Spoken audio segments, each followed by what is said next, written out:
Out of the gates, ready to go. Wednesday edition from 6th and Peabody. OutKick 360 is here with Yeehaw Beer and Old Smoky Moonshine. Glad you're with us across the OutKick network. Jam-packed show as usual. Primary complaint later this hour.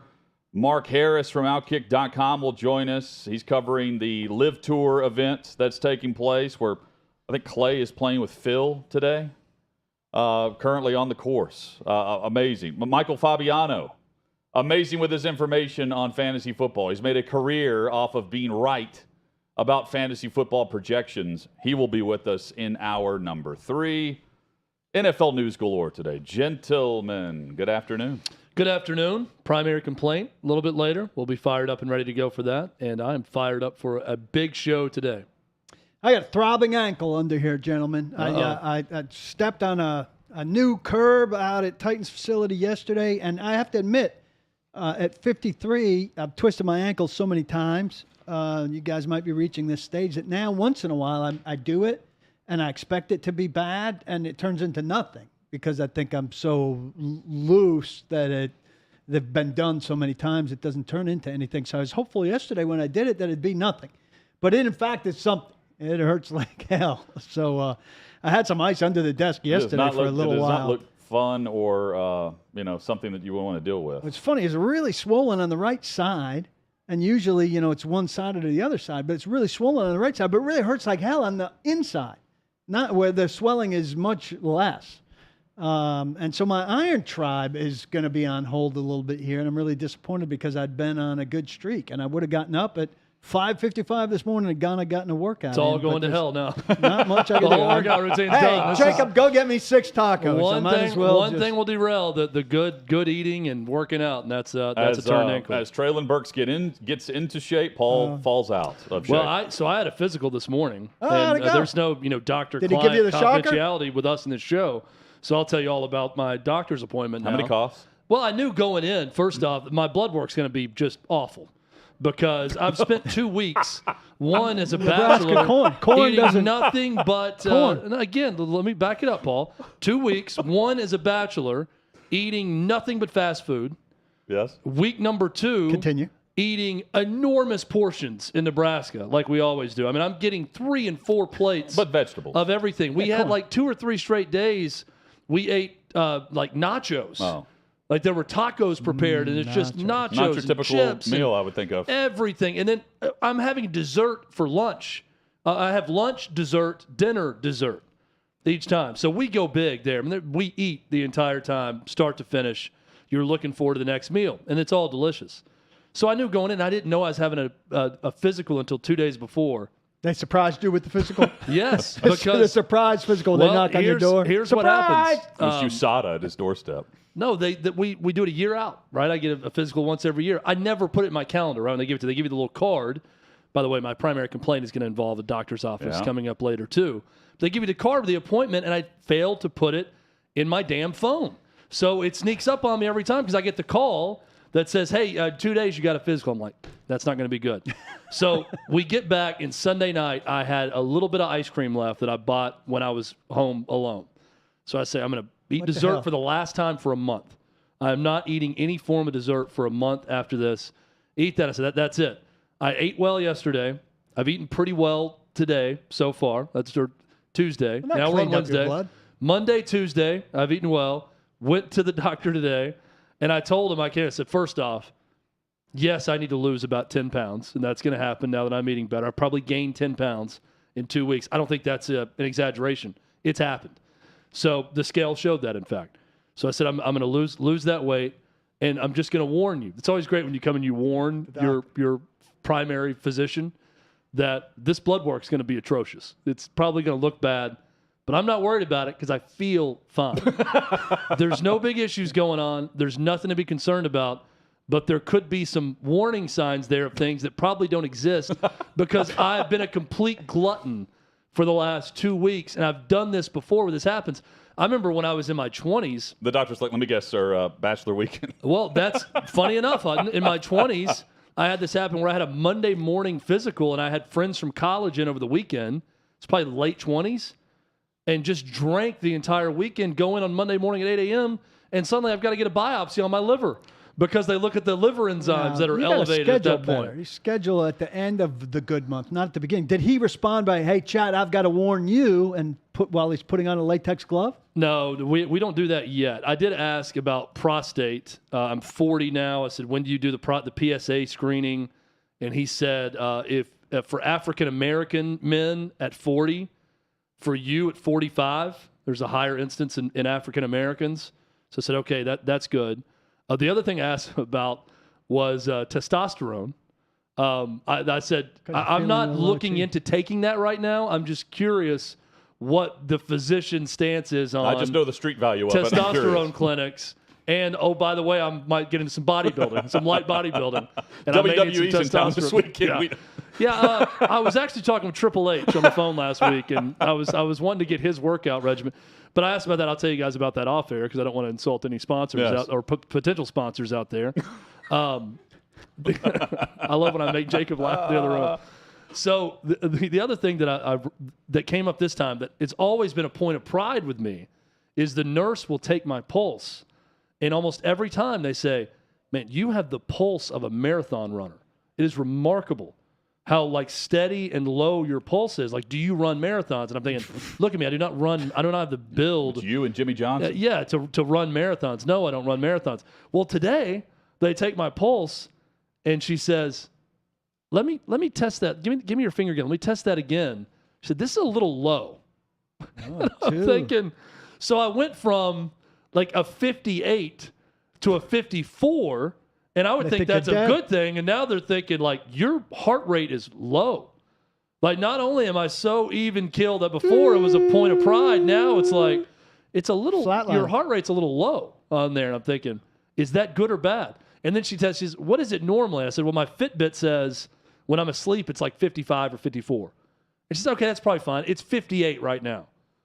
Well, I'm barely awake. It is early in the morning. So, 3 more beats per minute sounds right. I said, okay, we'll let that pass. Do you have something like that, Hut, that no matter what goes on at the doctor is always good? My blood pressure, I always know my blood pressure is going to be good. No matter how bad I am, how fat I am, whatever, the blood pressure is always good. My blood pressure is always great, too. This is where I'm conflicted because I would put this in the same boat as I want to know what it feels like outside, not what the temperature is. Right.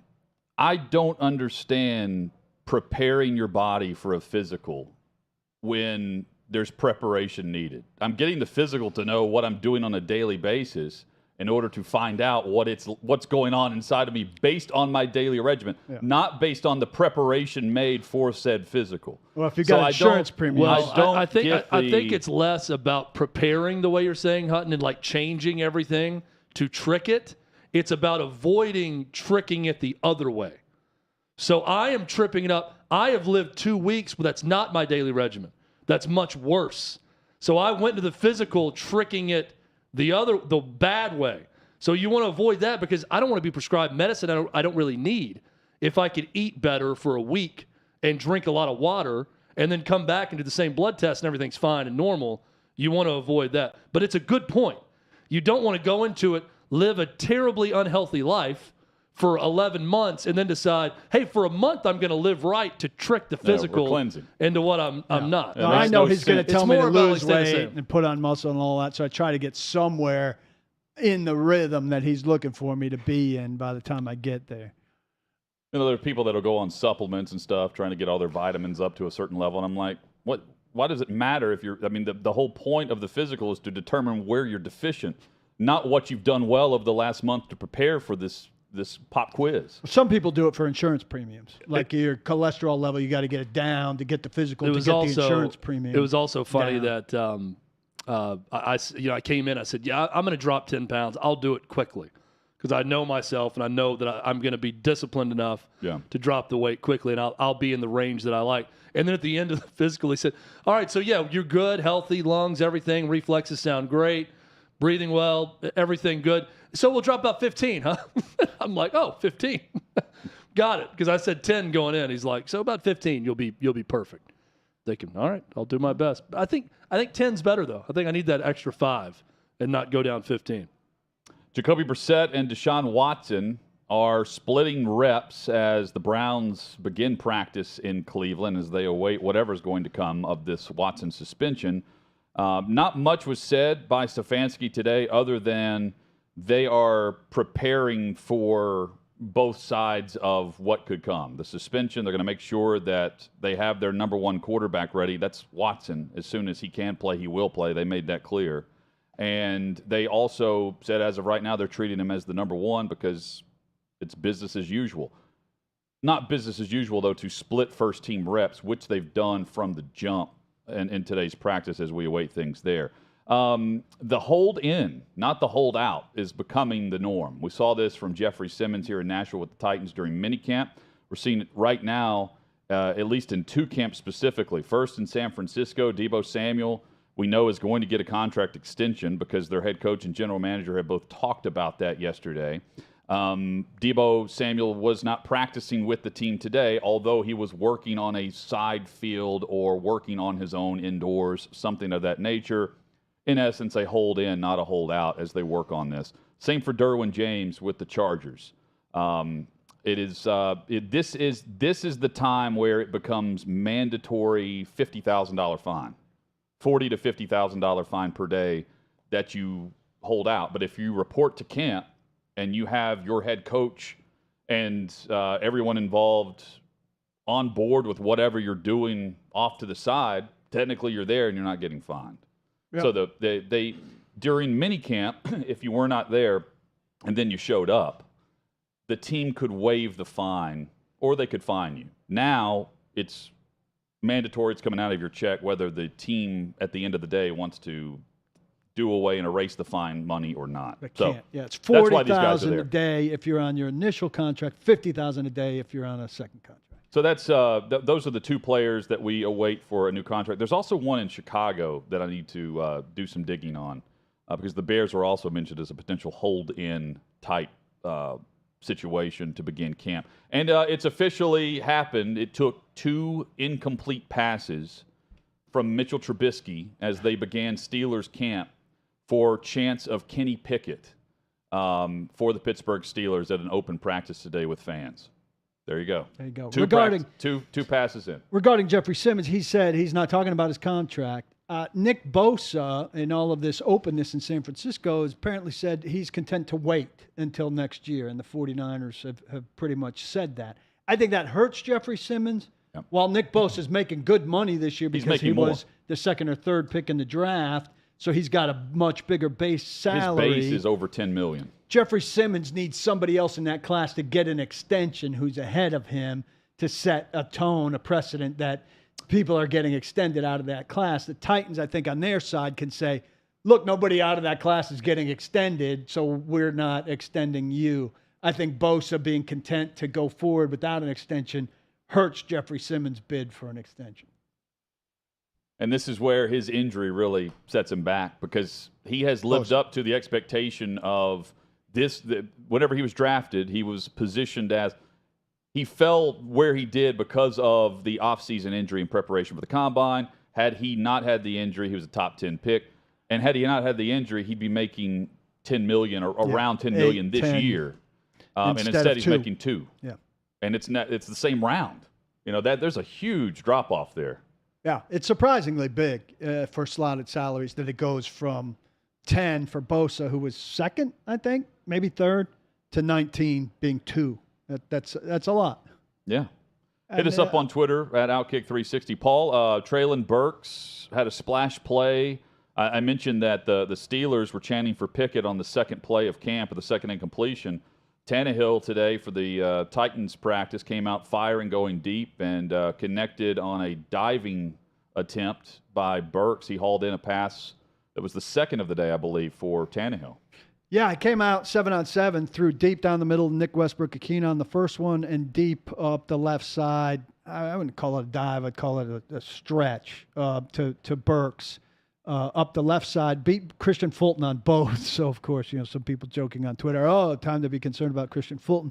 Both really well-executed plays by the Titans offense.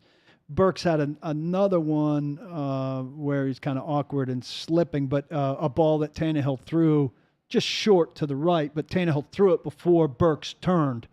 So there was a good show of timing there. I tweeted. This is great timing by Burks. I'm seeing the replay now with the extended. Paul saw it live, but he looks like a first-round wide receiver in this play. So props to Treylon Burks for coming out ready to go. He looks like he should look. He said he only lost 5 or 6 pounds. I give him credit because I asked him specifically. He's talking about what he did between OTAs, minicamp, and now, talking about having gotten into shape. He said he only lost 5 or 6 pounds. I don't buy that because I think it's noticeable to the eye. And rarely do you see a buddy that lost 5 or 6 pounds and say, hey, you look skinnier. But I said, should you have done more to be ready for when you got here initially? And he said, yeah, I should have. So that's good accountability by him. Hopefully there are no issues going forward. We all said this. We're not going to remember what happened during that time if there are no issues going forward. Now you need him not to pull a hamstring, not to stub a toe, not to do whatever, and to be out there on a daily basis. And if he is, then the question is, how much can he do to replace A.J. Brown? If he does those other things, then you're talking about how much of a setback, all of that, yada, yada. So we'll see where he goes from here. But a good start for him. He, when on the field and playing in games at Arkansas, he's very similar to A.J. Brown. He is a player. That play that you saw today in practice, he's a guy who goes and gets it. That there are instincts that you cannot teach, that he may not test as well at times or whatever, but he runs faster than anyone in the NFL on a 90-yard screen pass because he had to. He's one of those guys. A.J. Brown is the same way. He runs as fast as he needs to. He's not always going to test off the charts, but they have something inside of them that is a competitive difference of knowing how fast they need to go, knowing what they need to do to adjust to go get the ball. Treylon Burks had that at Arkansas. So if the discipline part of it can catch up with that, which he had issues with at Arkansas, Sam Pittman confirmed it. He had issues coming in earlier with the Titans. If that part goes away, he's got a chance to be A.J. Brown. I fully believe that. I feel like for both of them, not out of the gates, but eventually. It's not a problem if they need to bang off the first guy because they're both physical enough to do it. Then they can run away from the second guy. If Burks is in fact faster than you expect, the way A.J. Brown was faster than you expect. A.J. Brown came in and everybody was like, holy hell, he's a lot faster than we thought. And the first year, there's a lot of conversation about that, Hut. Like, wow, this guy is faster than we thought.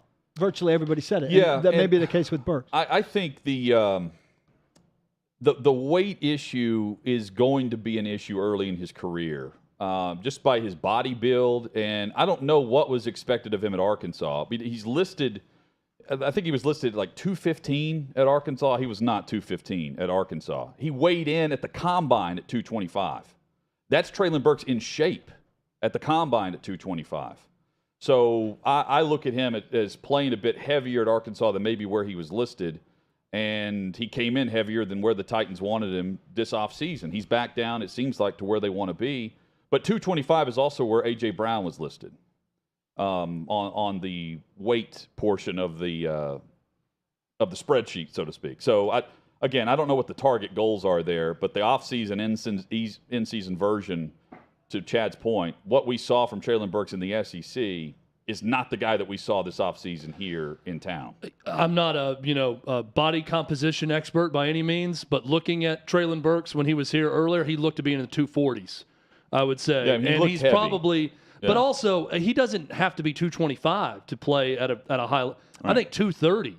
He's just a big guy naturally. Like I think 230 is a good range. Is a 230ish, but I think they want him. 215 is he's not 215. I think they'd like to have him around the same way than where they kept AJ. Yeah. AJ came out and set a tone at practice. He worked. I mean, he was constantly out there, and that's what I'll be looking for from Burks in that same mold.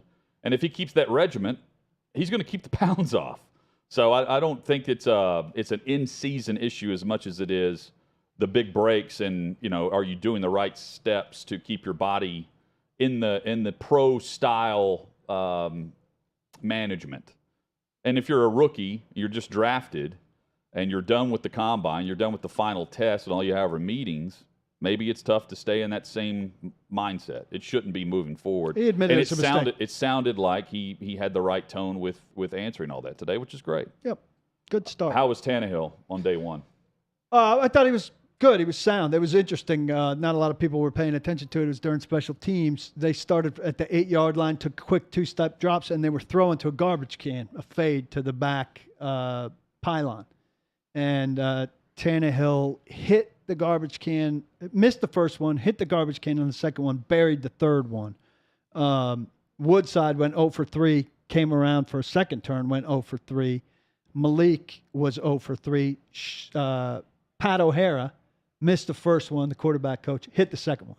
So quarterback coach earning street cred with his guys. I thought was pretty good. Tannehill, was in a good mood. I think he's relieved to be fully back at it after, an offseason where he struggled to come to terms with that Cincinnati game, which we're going to be talking about, as we've said, until he gets him back to January. Also worth noting, Caleb Farley and Robert Woods do not have knee braces braces as they begin training camp practice. That is a massive note and a check mark for their recovery and to show they're on course. Both moved with well. What they're doing. And, Vrabel said yesterday that Farley in a practice that day or the day before, where it's just rookies and injured guys who are coming back who get a head start, had 2 interceptions. He didn't say off who, or he acted like he didn't remember, but that people were underestimating his length, which he said he has a tendency to do himself. So Farley off to a good start coming into camp anyway. We've got some other notes from across the league when we come back. The biggest things to watch for as NFL training camps begin, maybe some players and trends on social media. If I see a player's name, I'll pay more attention to it based on the situation they're in. We'll dive into that. Also, a player comes off PUP on day 1 of camp for New Orleans. And I find that to be very intriguing based on how last season played out for Michael Thomas. I'll explain the theory behind the PUP designation and the fact that he's not even on it anymore 1 day into training camp. All that more straight ahead on OutKick 360.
So a theory on a PUP designation. OutKick 360 rolls on. Paul and I were discussing this during the break. So Michael Thomas, if I'm getting my memory, if my memory serves me well from last year, he had a surgery or an injury that was kind of, if it wasn't out of the blue, it put the team in a really interesting spot because he waited to have the procedure, and it pushed all the way up through the start of the season, right? And it cost him the whole season, right? Yes, and there was a contractual issue. They were not seeing eye to eye on things. It was odd. Fast forward to now, and I just find it unusual that a guy who's unphysically unable to perform, which is not designated until last week, is immediately off PUP day one of practice. Anything on the field, he's practicing from the first snap, and he's removed from the list. Is that because they didn't know what was going to happen? There wasn't great communication there, or is that just a CYA because he's the superstar, and if we need to wait a week, we'll wait a week? But again, it's PUP is used normally for guys that you fear will not be ready for week one. I mean, it's used. It gets a lot more attention when it's used for a guy that's not ready for week one. But I think Caleb Farley here last year, it was a week, a full week of practice before he was off. It could be something, Hut, but it could also just be like he came in and said, hey, our trainers want to see you for 3 days doing X, Y, and Z before we'll pop you off. Or they could have just said, the plan could have been, you're going to get here, and once you can do X, Y, and Z, you'll be in the clear. That could be 2 days. It could be 2 weeks. But whenever it is, you're a go. I would think there's some animosity. Maybe they've cleaned it up between them because he really screwed them over last year and left them in a big hole. And he's a jerk, I feel like. They've worked on his deal, though, and they've worked in his favor. And he's a big part of what they want to do. He's a supremely talented at the top, weren't there trade demands? Yeah. Like they didn't want to deal him at the deadline? At that stage, you didn't know what his... I understand that, but if you want Antonio Brown, you want Michael Thomas. Oh, right? Yeah. I mean, he's not a locker room cancer or anything like that, but you have no idea what his physical condition is. Exactly. And trading for a guy, even if you get to physically examine him, very rarely do you say, yeah, I'll trade for Withrow, who's halfway through his rehab. Right, yeah. Waiting and the other 4 months. You're trading in October for a guy who's going to help you in the playoffs. Yeah. Not for next year. It's pretty dangerous. Nonetheless, it's a big development that he's out there, and I look forward to seeing from the him back. jump ready to go for New Orleans because they need, their defense is going to be really good, and they need a little firepower offensively. Alvin Kamara's back. They now have Michael Thomas at receiver. Kamara may be suspended to start, right? Yeah, he might be. They've drafted Olave to pair with Michael Thomas, so they have some interesting pieces, and he was the big one, and he's available today. So take that for what it's worth. We'll bring that up with Fabiano coming up in hour number 3. Jameis Winston at quarterback. So that's where they lose me. This is a big opportunity though for Jameis Winston. We've said that a lot in recent years, but he's going to have the keys going into the season. I mean, we're talking about a team going into the final week of the season last year with a playoff chance, and they played 4 quarterbacks. That's how bizarre of a season it was for New Orleans, and how good they were defensively to stay in those games. Today's big storylines across the league and what we're watching, beyond the quarterbacks are going to move the needle a bit, regardless of the market, regardless of situation. But I have a column coming at OutKick about 4 in particular that I think deserve attention and where there can be a ripple effect over the first month of practice. Because the way we're going to judge the second-year quarterbacks, the way we're going to assess guys in contract years, the real grind begins week 1, not practice 1 of training camp. But I think there are 4 to pay close attention to on where they are going into week 1 because it matters for not just them, but the investment that the team will either choose to make or has made and where the head coach stands on the overall hierarchy of decision-making. First is, of course, Tua for me. Paul mentioned this earlier this week, but Tagovailoa, and knowing the weapons that they have put around him this offseason, there has been no offense that made more seismic changes in the NFL than the Miami Dolphins when you pair everything together. 2 big offensive line additions for a group that was really bad a year ago. Teron Armstead, maybe the best player that they acquired. And I'm including Tyreek Hill and all that. That's how good Armstead is. He's now their left tackle. Tyreek Hill goes without mention because he's been mentioned the entire offseason, but he's now paired with Jalen Waddle, who's coming off a great rookie season. They have Gesicki, who's coming off a career year at tight end, and they have overhauled their backfield with veterans. Not top-of-the-line running backs in the NFL, but guys who have been productive in spurts. Mostert, for instance. Sony Michel is there and can be used in different ways within that offense. So they have 3 or 4 backs to pair with Tua, and if they can get some semblance of a run game behind a better offensive line, they're doing some nice things. But what they need is consistent play at quarterback because they've pieced the nice wide receivers with him. And the question is, how will Tua be as open practices really get going and the media dives in from a national and local perspective on how he's teaming with McDaniel there? Because this is a prove-it year of any prove-it year you can point to in the NFL for him. There's a lot of middle ground right now with Tua. I think not just in terms of it's certainly a prove-it year, like you said, but how the media, how football fans view him, how the organization views him. How quickly will we be off that middle ground based on his surroundings? And what I mean by that is this doesn't feel like a season for Tua where at the end of it we're going to say, verdict's still out. It's going to be all in or all out.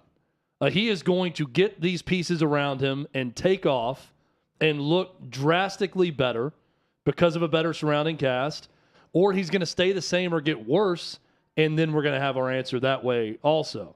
So I don't see – these are the types of situations that really get me interested. And I talked about all the second-year guys, and Tua's not one of them. But all those second-year guys, so many of them, maybe with the exception of Trey Lance, who's really starting for the first time, you feel like you're going to know one way or the other after this year. And that may sound like I'm acting rash for some people watching or listening, but I really think you're going to know with most of those guys. Tua is certainly in that category. If we're going to know one way or the other, maybe not even by the end of the season, maybe midway through the season, based on how this offense is ticking with these new additions. Yeah, well, these are the 3 for me, Miami, Philadelphia, and the Jets. I agree with you that we may overdo it on feeling like we've got the verdict 6 weeks into the season, but I think we'll probably have a pretty good sense. And here's the thing to me. I think with Miami we'll know. Yeah, here's the thing to me that makes it interesting. All right. McDaniel is a clever coach. I'm very interested in seeing what he does. But what he's really going to be doing is kind of disguising the way he works around Tua's limitations as creative offense, right? He's going to do things here with Tyreek Hill that he's going to sell or is going to be bought by Miami media and fans as quirky and unique and clever, smart, but also in that clever, smart, quirky stuff, he's going to hide Tua's limitations to a degree. How often is Tua going to throw balls that are 15 yards in the air downfield, 20 yards in the air downfield? Twice a game, 3 times a game? I mean, he's at the bottom of all starters from last year on deep ball rate. I mean, he is very high in completion percentage and very accurate because most of those are 10 yards and in. But they can do things that can work effectively if they spread it out correctly, if they run sufficiently, if they play good defense and get the ball in decent field position often enough where it can work. And they can disguise that, and people aren't going to be saying, my God, Tua can't throw the ball downfield if they win some games. Well, otherwise, we're going to be saying, my God, Tua can't throw the ball downfield. Well, and that leads me to number 2, and it's Trey Lance, and it ties into that same line of thinking. I mean, Mike McDaniel came from San Francisco, where Jimmy Garoppolo was limited in what they were going to be able to do offensively, and Shanahan made the most and disguised those limitations well. And if you say that, Garoppolo wasn't all that limited, consider the fact that they have him under contract, and they've already said he's not going to be the guy, and they're going with their draft pick that they traded 2 future first-round picks for and a 4th-round pick to go and draft. And now it's Trey Lance's team. They announced that yesterday, made it very clear, and it's been his team all offseason because Garoppolo hasn't been there. And he's been taking the first-team reps, and he's been in all the meetings that he's allowed to be in and everything. But he had 2 starts last year. And there were signs of, really good quarterback play. Like look at the Houston game, for instance. And then there were signs of, man, this is clearly a North Dakota State quarterback that didn't play all that much during COVID. So I point to in Miami, we're going to know. We'll have some real meat on the bone with Tua because of the joint practices. They will practice against Tampa Bay and Philadelphia. Tampa Bay getting it done in the preseason. They'll have 2 joint practices, Tampa and Philly, for Miami. San Francisco will travel to Minneapolis for a preseason game in week 3 of the preseason, I believe. That the few days prior to that game is a joint practice against the Vikings. Those are training camp practices I'll be paying attention to for Trey Lance, as you get 2 sides of media members and many national media members that will converge to judge where Lance is within this offense and how it's different. I do think the practices matter there, more so than your average one-on-one drill, for instance. That I'm paying attention to that. The start for Miami, just comparing the two. Tua, to start the season, guys, he has New England and Buffalo. And sandwiched in between those 2 divisional opponents is a road trip to Baltimore. So we'll know fairly soon. We're going to know quick out of the gate. Meanwhile, in San Francisco, 3 of their first 5 opponents are teams like the Bears, the Seahawks, and one other team that we're not high on. They can cover for him. Bears, Seahawks, and Panthers are 3 of their first 5 opponents. So if you're trying to get a young quarterback up and going, that's what you want. Baptize them into the NFL, they have a schedule to do that, at least on paper. We'll scheme that up. Jalen Hurts is another one to mention, and they've got a couple of joint practices teed up for him too. And it's time for the next level stuff with him and Sirianni. I think it's a big year for his head coach. But he's coming off a year where he had 26 touchdowns. 10 of those were rushing. He was the leading rusher on his team. He's the true dual threat that now has a true dual threat at wide receiver. And when you compare his 3,100 passing yards and his nearly 800 rushing yards with the fact that he has Devontae Smith and A.J. Brown, this should be like the next shelf right before they get to the top tier, the good stuff. Jalen Hurts is in a great situation. Great situation. He's in year number 3 of his rookie contract with a chance to put up big numbers with 2 really good wide receivers, a run game that was running on a lot of teams last year, a defense that should be better in the pass rush based on the offseason acquisition. A not great division. And he has an opportunity to renegotiate a contract, get an extension on a contract after year 3, and he's doing it coming off a playoff season in year 2. He's in a great spot. Now, it's a prove-it spot, but he's in a really advantageous spot for a young quarterback that is trying to prove he's the franchise guy. I feel like, I'm just listening to you talk, there are reasons for confidence in Hurts. I feel like, 2/3 to 3/4 of these prove-it guys are going to fail. And we're going to have a premium on another class who 2/3 to 3/4 of them are going to fail. And we're going to be shown again, reminded again. Right now, it feels like there's a lot of hope, but we're going to be proven again how hard it is to find a guy. And you know who may be the outlier in that? The team we just talked about with San Francisco. Because so much to talk about Trey Lance is not about Trey Lance's ability. It's about Kyle Shanahan's ability. Yeah. That they're going to be just fine because it's Shanahan running the offense, and they saw something in this guy to draft him, so he'll be enough. He'll be sufficient. if they could win to that level with Jimmy Garoppolo, they're going to be just fine with him. And I think Miami's kind of joined at the hip with San Francisco because now we get to see a protege of Shanahan go to work with someone who's underperformed so far. Devil's advocate, there's another side of that where Shanahan may be overconfident in himself, sees this guy who didn't play at a high level, likes the raw qualities and says, I can make that work. Like we see Vrabel do it a little bit here just the other day. He said, I don't want to be a coach that's known for having talent. Which, we understand on one level, but on another level, you think, well, I think you need some talent. Shanahan's response will be the same that they had with Jimmy Garoppolo. He's not going to blame himself on that. He's going to move on quickly from Trey Lance. Yeah. I don't think it's going to be, I'm going to force feed it and make this guy work. If they get in through the season and it's not working, he's going to be thinking, how do I go get the next guy? Well, he needs to make this guy work. They gave up the house, right? They bet the ranch. Miami holds their picks. Last year, he's not going to be able to get the next guy next year because he doesn't have any picks. You're right. And and finally, Daniel Jones, just comparing situations. He's a forgotten guy. Same division as Jalen Hurts. Hurts is in a great spot because he's returning within the same offense. He's added weapons around him. His offensive line should protect him well. He has a run game. The Giants did what they could with the new GM, Joe Shane, and new head coach, and Brian Daboll. They inherited a really bad salary cap situation and an offensive line that was awful. And they've done what they can on the offensive line to repackage that and even add depth to their starting group. But this is still a team in a transitional phase where Jones is stuck in the middle of it. So it's a prove-it year for him, but it's likely a big-time contract somewhere else if he cashes in on whatever this could be. And success for him will be judged at a different level than Jalen Hurts based on expectation. I don't know. If he's great, they could fall in love with him because it's a new regime.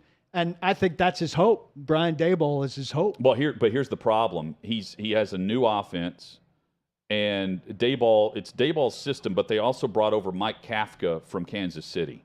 And so they're pairing different things from different offenses. And the one demand, it's not a request, it is a demand from Daboll, is for his quarterback to let it loose, let it rip.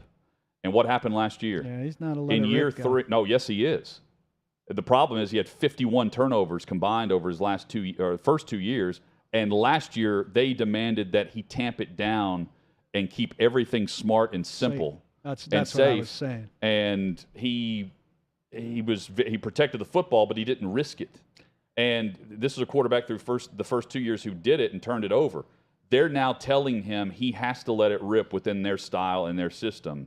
And it's the opposite of what they were asking him to do last year. And it's likely going to be leading to turnovers. He's going to run, to too. That's the one hopeful thing is that he can be Josh Allen-esque in his running. Can he be as durable, as rugged? Primary Complaint is next on OutKick 360.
Gentlemen, it is time for primary complaint on OutKick 360. And I'm building off of my complaint last week, which was, Chad, you missed it. We can see into galaxies deep into the universe, but a security camera remains grainy, and there's no distinct qualities to anyone we're actually looking for who walks by a door wearing a hoodie.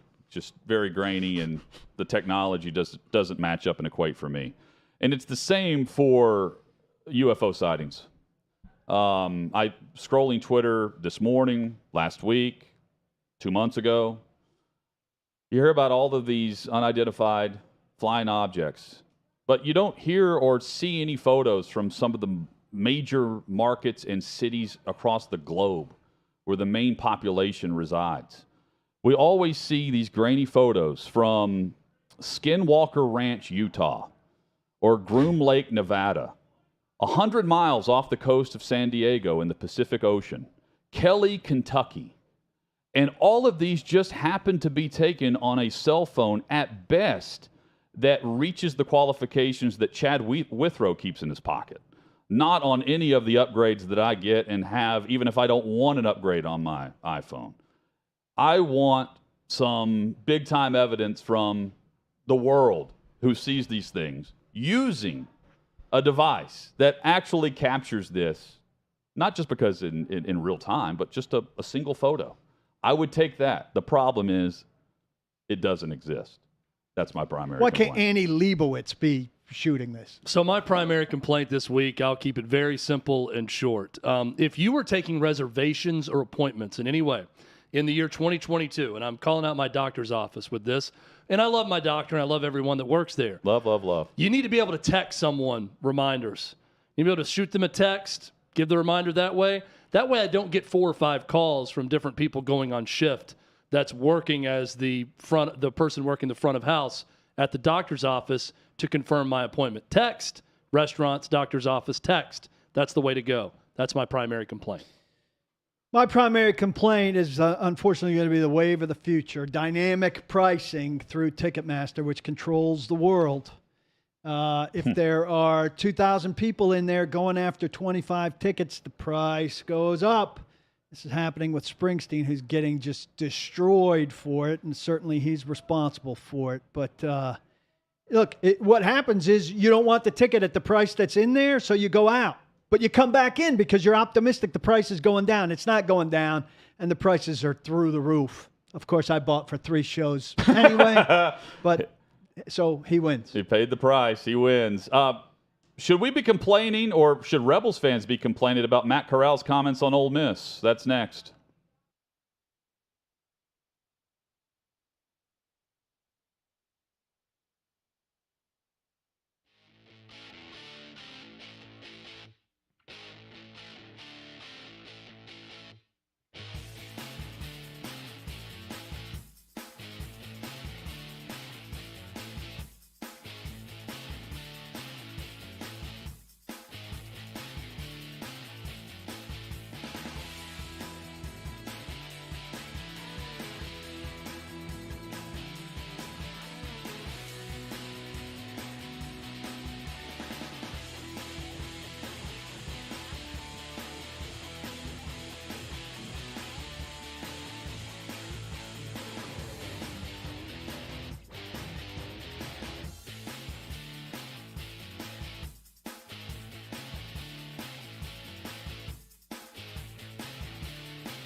OutKick writer Mark Harris with us in 20 minutes. OutKick 360 rolls on.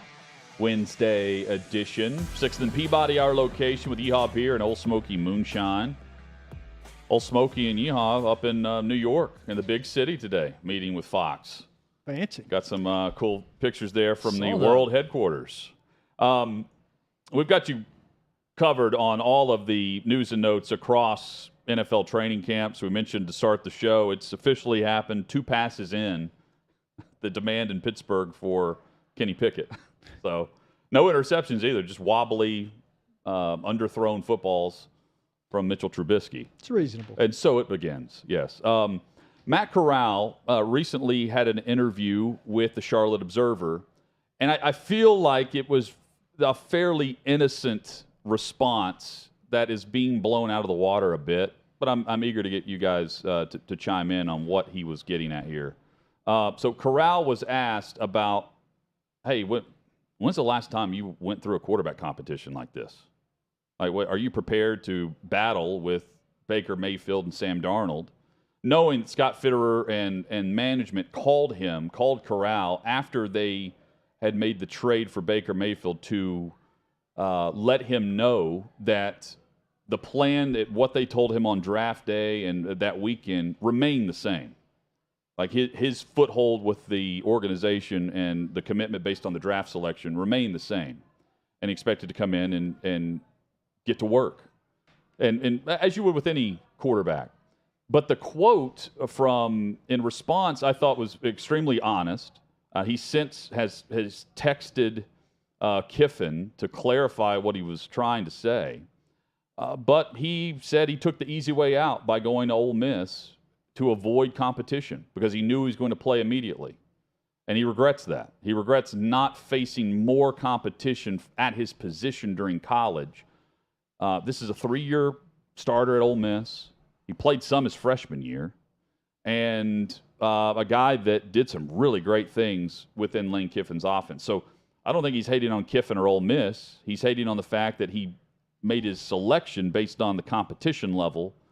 And in the back of his mind, he knew he was going to start immediately. But in a way, that's what every quarterback is doing right now. Yeah, if you're not doing that, you're hitting the portal right after you lose out in a battle. I respect that he admitted that, and I respect that he doesn't like, in hindsight, that he did it that way. But it turned out pretty okay for him. And there's nothing wrong with going into the NFL not having battled for a position. He's not going to win this one this year. So they're expecting him to put up the best fight he can and then assume his place in the order, which is going to be third if they keep their roster as it is. Maybe second if he makes a good showing and they make a move. And, ultimately then next year he's set up to maybe contend depending on how it goes. Or, maybe the guy's a career backup in the NFL. We don't know. I don't respect it, and here's why. It's incorrect. He had to compete for the job. He threw 20 passes his freshman year. That was it. Was not the starter. He split time his sophomore year with John Reese Plumlee throughout the year, who they later moved to receiver. Then he started for 2 years. So he can say that my mindset was I was going somewhere to not compete, but I think it's a slap in the face to Kiffin and Ole Miss to say that he was handed the starting job because, in fact, he was not. He didn't start as a true freshman. He barely played. He split time as a sophomore. Now, if, you're Nico Iamaleava and 4 years from now you're in the NFL and you want to come out and say, but we know now he goes in and starts right away at Tennessee that, hey, I went somewhere where I was told I was going to start right away, and you want to say that to the NFL media, that, having done things differently, I would have gone where I would have been challenged to compete for the starting job or whatever, and I'm not saying that's going to be the case when he gets there, then I'll buy it as being honest. But to me, he looks pretty dumb because it's not what happened. Well, I didn't realize that. So, that changes none of those things happen. Maybe he was told that, but that's not what happened when he got to Ole Miss. Well, the guy he was competing with was moved to do a different position. So, that... Well, in year 2, but again, he split time with that guy for his second year.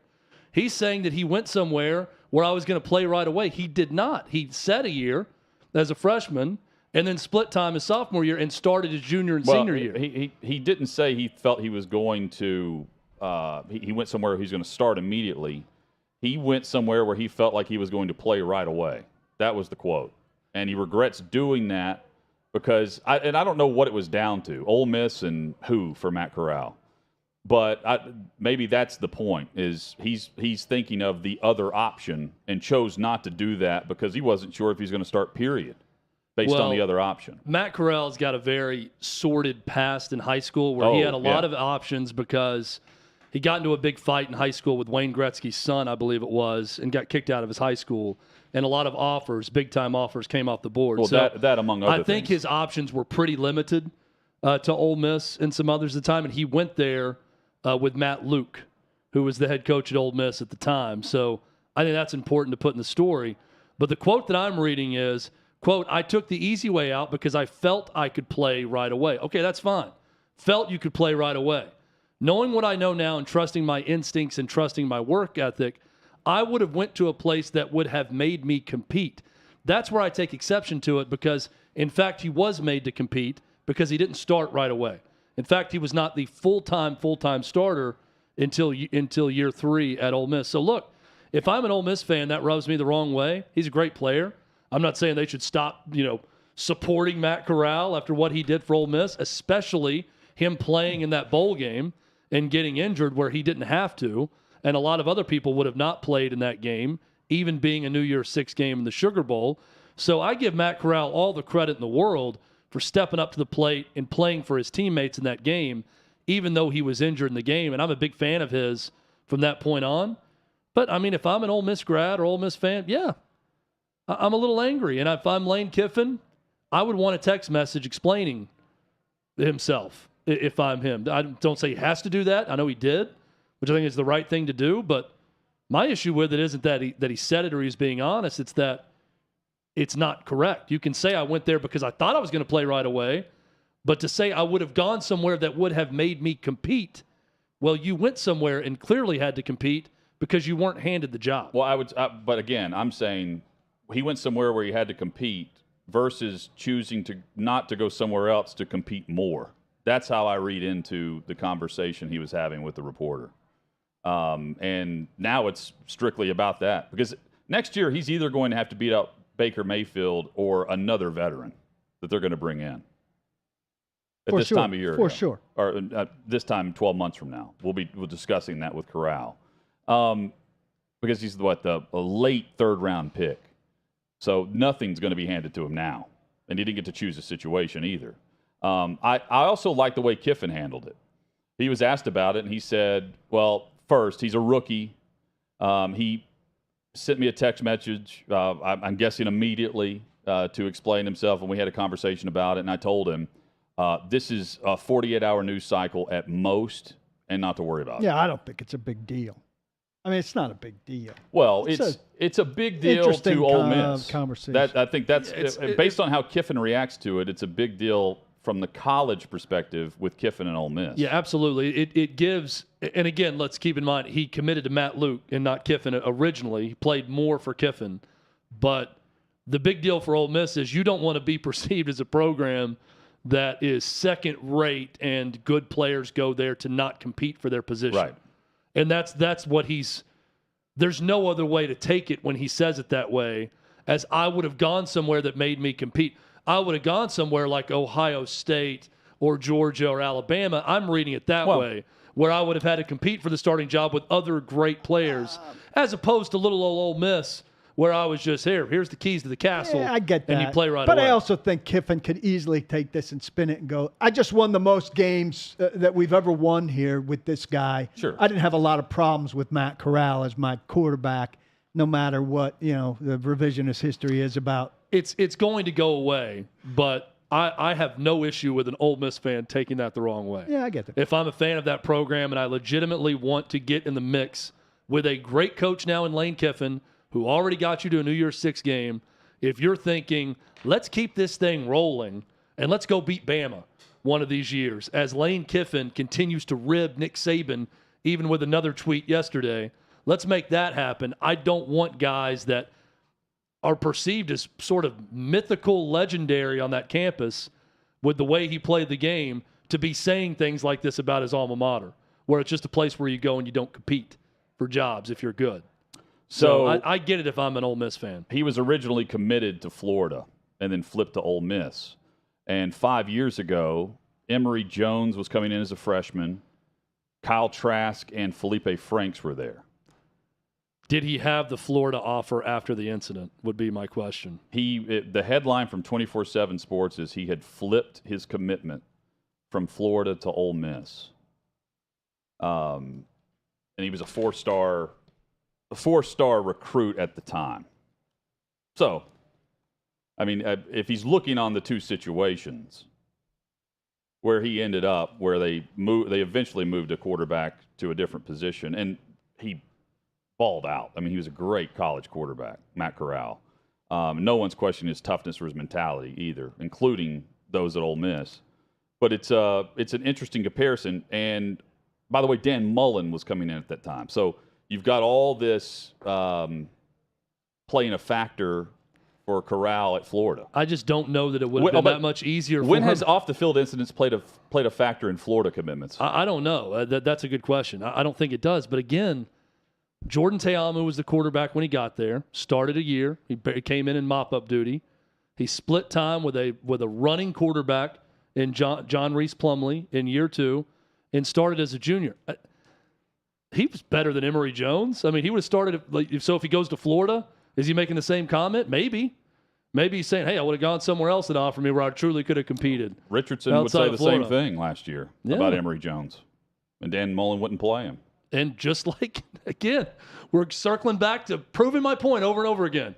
Just like when he got there and didn't start as a freshman. Anthony Richardson did the same thing.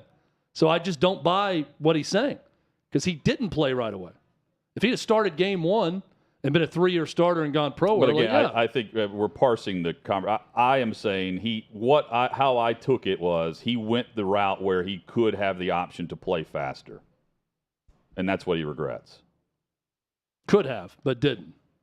And I have an issue with him saying... That's what he said, is could have. There are a lot of things he doesn't regret. He also says, I would have gone somewhere that made me compete. In saying that, you're saying I wasn't made to compete at Ole Miss. In fact, he was. It's a fact. I am pointing out facts that he did not become full-time starter until year 3. Maybe he wants to compete now against Baker. He's going to call him out. The one thing that he can learn from Baker is how you shouldn't go after a guy who intercepts your pass and lower the shoulder at him. Because Corral's built in that same type of mindset. And look how it worked out for Baker in Cleveland in that regard. I'm hopeful that he can learn from the guy who's likely taking over sooner rather than later in that respect to protect his career a bit longer than what Baker's done through the first contract. And now at the end of it, he suffered from the shoulder injury even though he played through it. It is interesting because if I'm looking at comps in the NFL for Matt Corral, even with his time at Ole Miss, I'm thinking about Baker Mayfield because they're seemingly a little bit for it, but a little bit undersized. I know Corral's a bit bigger. I think he's 6'2", where Mayfield's 6 foot 6'1", but similar build, similar running ability. Corral's pretty thin. And the same mindset of lowering the I'd say Baker Mayfield's thicker. But same mindset of lowering the shoulder and trying to plow someone at the 1-yard line same thing. To get in the end zone that hurt Matt Corral in his career at Ole Miss. They both have to not constantly do it. battling injuries. Both have to not do it. Unless you're saving a Super Bowl losing or a playoff spot losing touchdown. Maybe a couple years from now, Baker will have an interview with the Charlotte Observer and say, you know what, looking back on it, I shouldn't played all that hard for Cleveland. Well, what's funny about Baker Mayfield's story, if you're looking at origin story of Corral and what he's saying about going somewhere to compete, and then Baker Mayfield's story is legendary, right? I mean, he goes to Texas Tech. He's not the starter. He's 4th or 5th on the depth chart, and he decides, okay, I'm going to go walk on at Oklahoma, a better program, and play behind one of my best friends in Trevor Knight. He takes his job, really starting with that performance in Knoxville. Against Tennessee, where he comes back and wins the game, and he becomes the starter there. He's always had to compete. Then wins the Heisman. Other than being drafted number 1 overall by the Browns, where he was handed the keys immediately, right? He competed too much. So it's a little bit of a flip-flop. Flip-flop. He competed too much. Yeah. A lot. The only thing he was competing for in Cleveland were national endorsements for the other quarterback that was finished second on the Progressive ads. Yep. We're going to find out who finished second for those Progressive ads this year when those commercials start rolling. They could take a year in off. week 1. Do something non-football. I enjoy the commercials. I hope they come back with it with someone equally as entertaining. Well, I enjoyed the commercials too until he faded. I just don't like commercials with guys that aren't. Well, he didn't fade in 2020. He had a great year. Do in you 2020. do you hate every? Last year he was hurt. I know, Paul. I feel like you should hate every commercial with anyone who was once a big movie star, TV star that does a commercial because they faded. If you're doing commercials, typically your star has faded if you're in the entertainment industry. Yeah, I just don't like commercials that are constant. Well, that's not his fault. No, I know. I don't but blame at least him. at least they freshen them up. Like if it was yeah, the same it was commercial. better in that they freshened them up. They true. had a variety, and I commend them for having a variety. I do not understand the companies that will spend that much to advertise the NFL and they don't freshen up their commercials. Because it annoys people. If you're going to spend that much, spend a little bit more and produce 6 or 7 commercials that's in rotation that freshens it up throughout the season. Well, I would like to see the study on the turn-off annoyance of the repetitiveness versus the effectiveness of the repetitiveness that I remember you when I'm going to shop for insurance. I don't think many people are annoyed by it. Yeah, I Otherwise, think they you're wouldn't run very it. much in the minority. Yeah. with being Otherwise, they annoyed wouldn't by run it so much. He clearly they hit a home run with it, or they wouldn't keep it on the air for as long as they did. I think the key is finding the campaign Not that a works. specific one. Like he had a campaign They should that just keep clearly the one worked. they have. Just keep going, where he still lives in Cleveland. Yeah. That'd be great. He's been locked I'm out. not leaving. Yeah. I'm not leaving. He continues to do the yard work out front, but Yeah. they've locked him Still out. mowing. They're changing keys. Yeah. New home And he can't insurance get or in. something. Where he's got big, clamps to try to break the lock now. He doesn't have the key anymore, but he's trying They to break should have in. him show up for the first time at the new practice facility that they backed out on. That's just a bunch of brick and there's even just steel beams that are in the ground Planted in somewhere ground. outside of Charlotte. He and Alice Cooper go on a Rock road Hill. trip and try to break into the new Rock mean, Hill look, facility. Wait, this isn't where we're practicing? I feel like we're giving so much good information out there and ideas to the We oughta people at cool it. Progressive that we should get some sort of payment if they end up going with one of Or these free campaign insurance, ads. at least. Hit us up on Twitter with your thoughts at OutKick360. The LIV Golf Tour becomes a league next year. They are adding more events, and with that, more prize money in the upwards of $400 million plus next season for their tour. And coming up, we'll dive further into that. Mark Harris is covering all of this at OutKick with what's happening with LIV Golf. The headlines on that next on OutKick 360.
Training camp underway across the NFL, which means it's almost fantasy football season. Time for your fantasy football draft.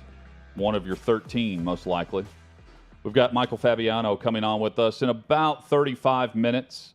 One of the best in discussing the upcoming fantasy football odds and expectations. He'll join us at the top of hour number 3. Switching gears from football, talking some golf. LIV Golf continues to add to the schedule, add to the bottom line and the purse money, and they're telling people now, hey, we're going to lower the offer because of the demand to get you here, and we're keeping it at 48 roster spots, so the supply and demand is about to heat up even more if you haven't already joined the LIV Tour. With more is Mark Harris from OutKick.com. He's been covering this and has full details up right now at the site. Mark, good to have you on the show, man. Hope you're well. Love the backdrop, by the way. You've got the Masters and the Open well represented. Yeah. Got them both up there. Appreciate you guys having me. What year is the Open 18th flag from? That was, believe it or not, I actually went to the Open at Carnoustie. I think it was the second day of my honeymoon, so that would have been 2018. It was the one that Molinari beat Tiger at. We were there the Thursday. Weren't there Sunday, but the bogey-free round time for sure. Yeah, that's awesome. Yep. Tell us the very latest with the LIV Tour. They're moving to the LIV Tour now, starting in 2023, and they're going above $400 million in total purse for the upcoming season with all the added events. Yeah, so that's the one thing. They keep LIV Golf. They keep adding these new monikers and names to it. So starting next year, you'll have LIV Golf League, that's essentially what we have right now is the same exact thing with 48 guys like you alluded to, but the total purse this year, it's 8 events for $255 million, which is a large number. Next year, it's going to bump to 14 events for a smooth little $405 million for those same 48 players that they want, or the ones that sign up, or the ones that qualify. And then on the flip side, they're adding a LIV international series that coincides with the Asian Tour, which is, think about the Corn Ferry Tour, but over in Asia, obviously, where they've signed a $300 million with that. Well, that's kind of looks to be kind of like a feeder tour to the big LIV Golf League starting next year, where they're going to have some guys, kind of the top money list guys can bump up. They're going to have a relegation and promotion system, basically, like you see in the Premier League and the top soccer leagues around the world. And I'm sure that, look, this is a league with some of the names. It's going to get traction around the world, and it's starting to do that. But to truly get traction in the States, they're going to need some sort of broadcast partner, media partner at some point. The reports about Charles Barkley possibly going to call matches with the LIV Tour, that would certainly help. Is there any traction, or I guess, Mark, I should say thawing, of some broadcast networks out there in regards to the LIV Tour that could eventually lead to some sort of partnership? Or is this going to be just a rogue media operation where they're only promoting themselves for the foreseeable future? Right. That's kind of the crazy thing, is they have the $405 million coming next year with virtually no sponsors and no TV deal, which is absolutely asinine to think about. But to answer your question, I haven't heard anything about what they might do as far as TV. Now, maybe a streaming giant pops in and says, hey, these guys, obviously they're going to offer a lot of money for this kind of thing. They've got a lot of exposure here, and they're certainly a global game with a lot of global names. So who knows if a Hulu or a YouTube TV or whatever pops up. Right now, it's just being streamed directly from their website, which is them basically just embedding a YouTube video. So you're watching this on YouTube, which is, again, crazy to say that we're talking about a almost, $405 million league here where they don't have a TV channel. So is the roster at 45 now? Is the plan to bring more guys in and knock people off the back end of that roster? And how do you envision that going? Yeah, so they announced at the Portland event, they kind of teased their announcement today, a couple weeks ago at the Portland event, their first stateside event, to where they're going to have, X amount of guys for the upcoming year, the 48 guys, but they kind of teased it to, we don't know who those 48 guys are going to be. Every week so far in the 3 events, they've typically teased 45 and kind of left 3 open, which obviously it's in the early stages. So they're adding, this week it's like Charles Howell III, Hendrik Stenson, which aren't crazy big names for the casual golfer, but certainly guys that have made a very large fortune and, well-deserved, well-respected names on the tour. So it's going to be like that, I guess, as far as still moving forward, where they can, one guy might say, okay, I'm not going to play this week who played last week, so they're going to slide guys into that spot. Like you said, I think that there's some guys lining up for these very fat checks that want to get over here to play in the LIV. But the promotion thing is going to be pretty interesting next year, where you have some of the younger guys, a lot of Asian Tour guys that, we have never heard of, but would hear of if, they get promoted and play well and finish at a certain point on the LIV International Series money list. It's all a new monikers here we got going on. We've been talking FedEx Cup forever with the PGA Tour. Now we got all these international series.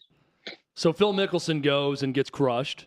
And then I feel like, Mark, every other big-time golfer who goes the LIV Tour, it's become less and less of a story. And they're not getting crushed as much as time goes on. It's funny how those things happen at times. Charles Barkley, the report is from Dan Patrick, and Charles Barkley came back and said, I must have been really drunk when I told him that.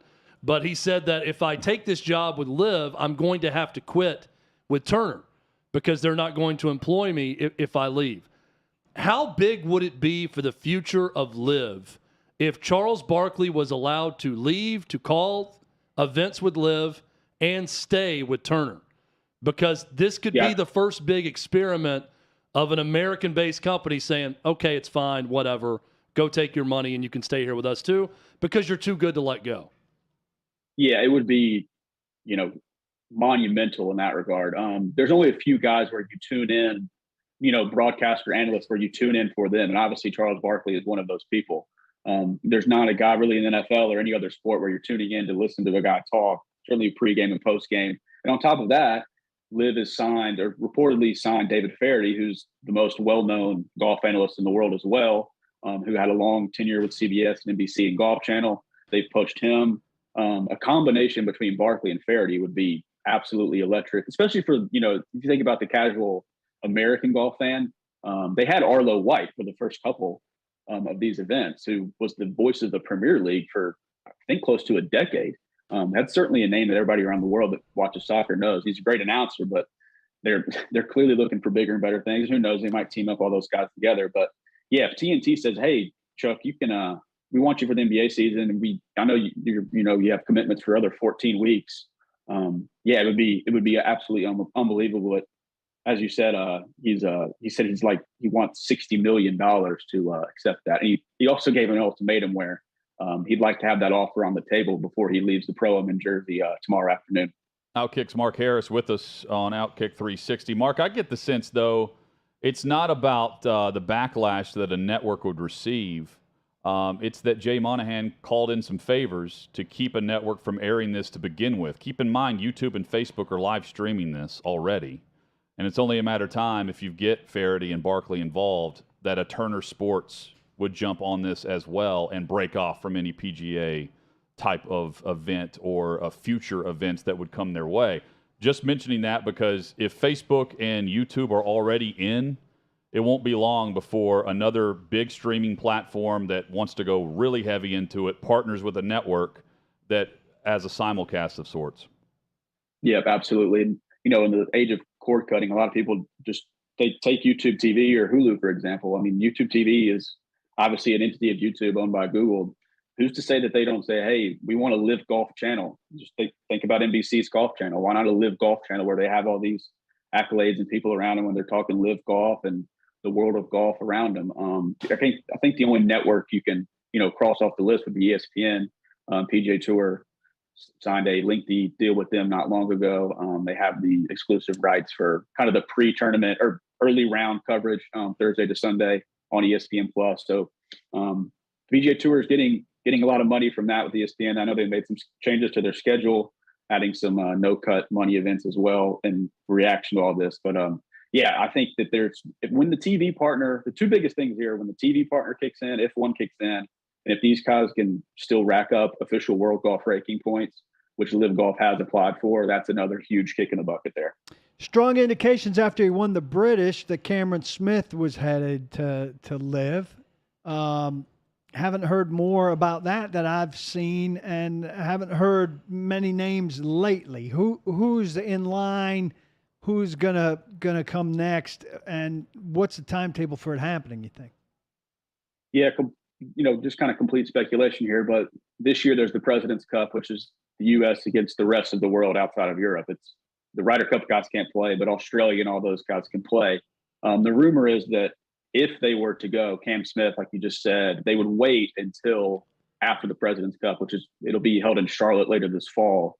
And they want to form kind of an all-Australian team where it would be Cam Smith, Adam Scott, and Mark Leishman.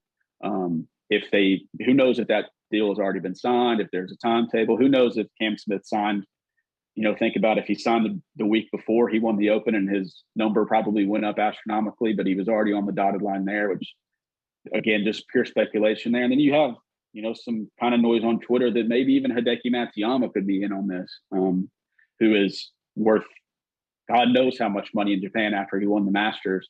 To think how much they'd have to pay him. Obviously a global superstar on that side of the world.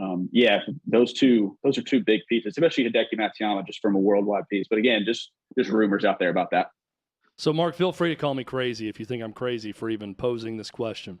When the AFL started, they started to compete with the NFL. And eventually the competition led to a merger where the NFL swallowed up the AFL, and the AFL basically got what they wanted in the whole situation. I don't think that LIV set out to merge with the PGA Tour at any point.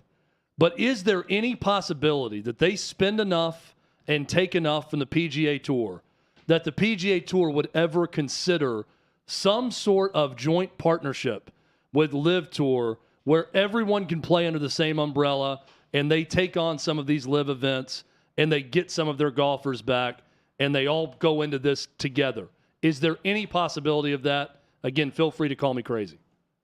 No, you're definitely not crazy. I think the one guy that you need to listen to with all this is Rory McIlroy. He's become, the spokesperson of the PGA Tour. Every time he steps in front of the mic, he, gives his honest take. And when all this started, he, was way against it. He was bashing Phil. I mean, he called him everything under the sun. But as early as 2 weeks ago, I think it was at the Open, before the Open started, he said, hey, I hope we can have talks.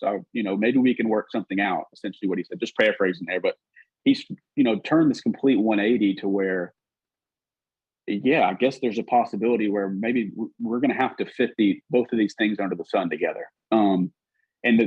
There's so many moving pieces in the golf world as far as the PGA Tour and then the four majors. The four majors obviously have their four separate governing bodies.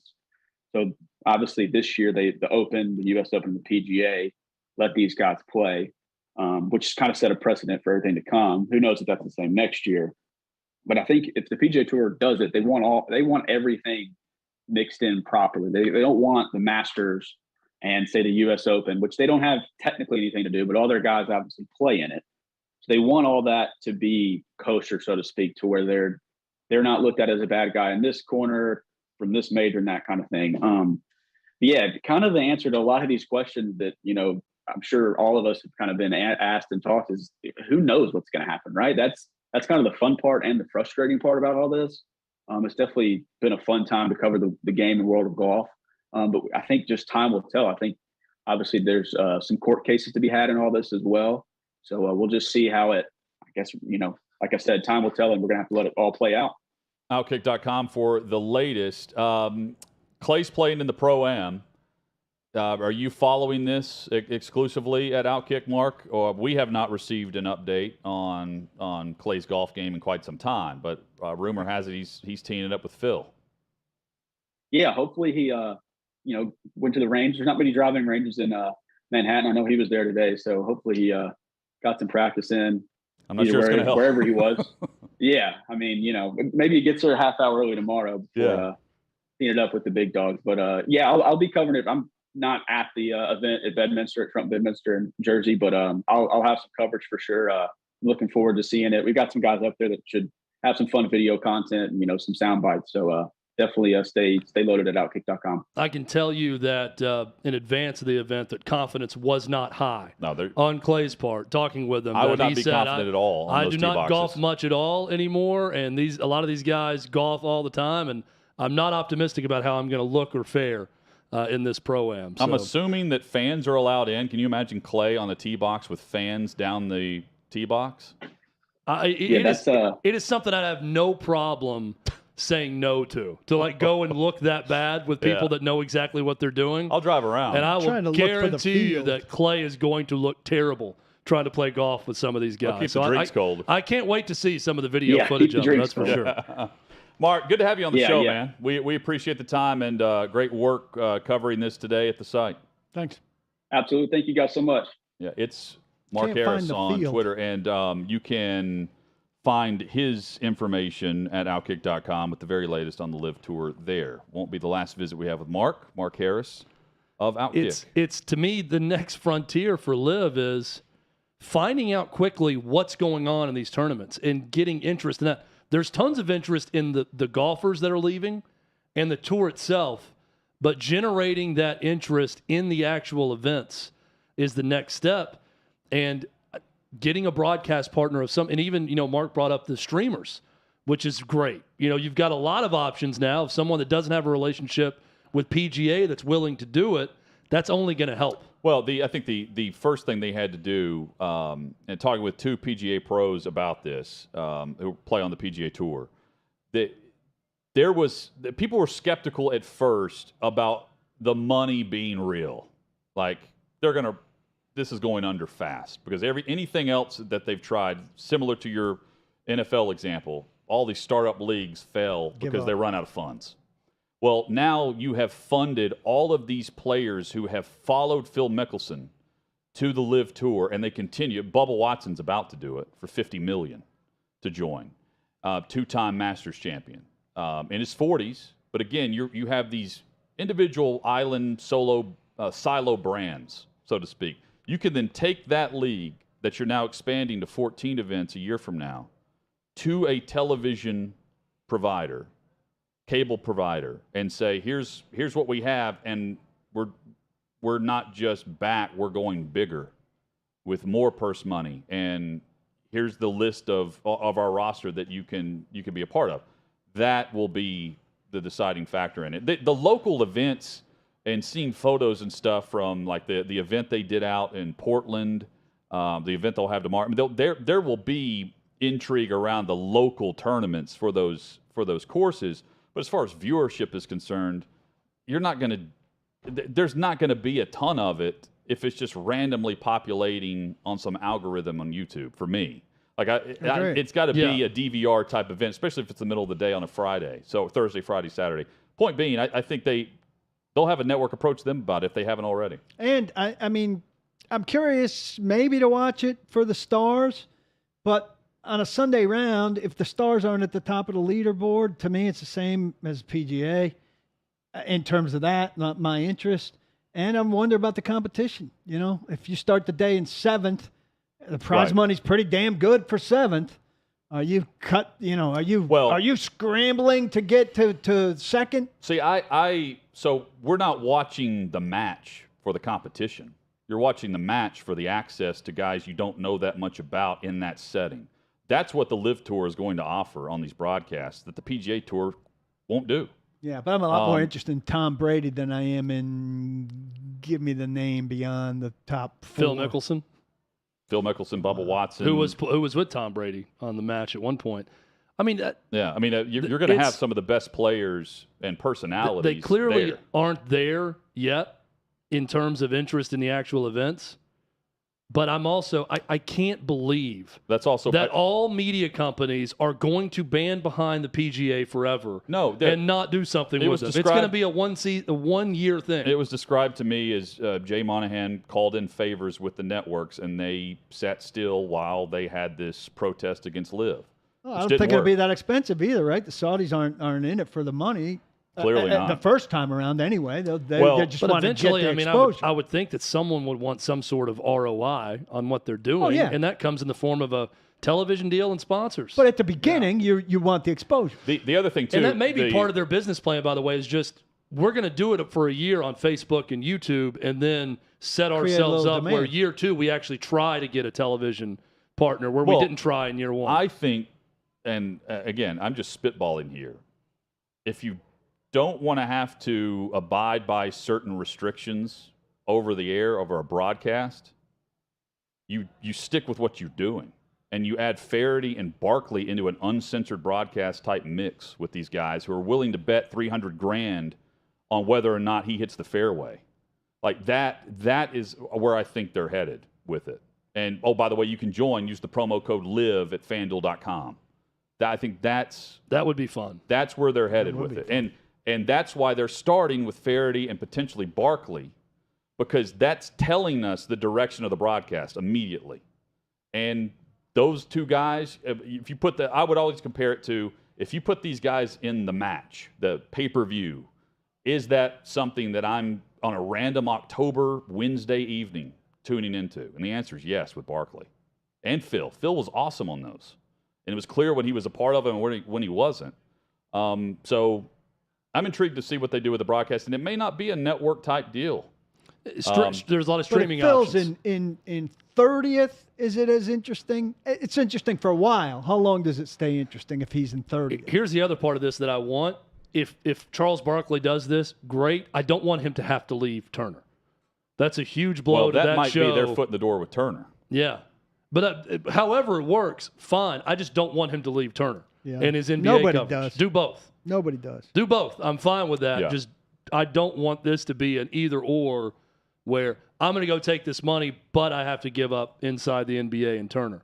I hope that's not the case. Although Barkley has said publicly recently, like in the last 3 months or so, that he does not foresee himself doing inside the NBA forever or much longer, or like another contract. At least that's what he was pointing to then. I know he said that he didn't. Doesn't it just feel like Draymond Green's going to retire and take his spot? That it's going to time up about right?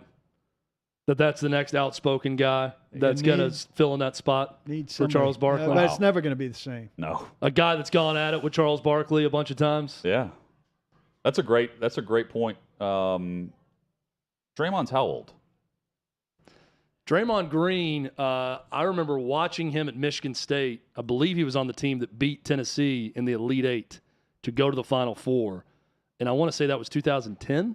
He was born in 90s. 2010 or 11? Maybe 2010. Only 32. I would have gone over.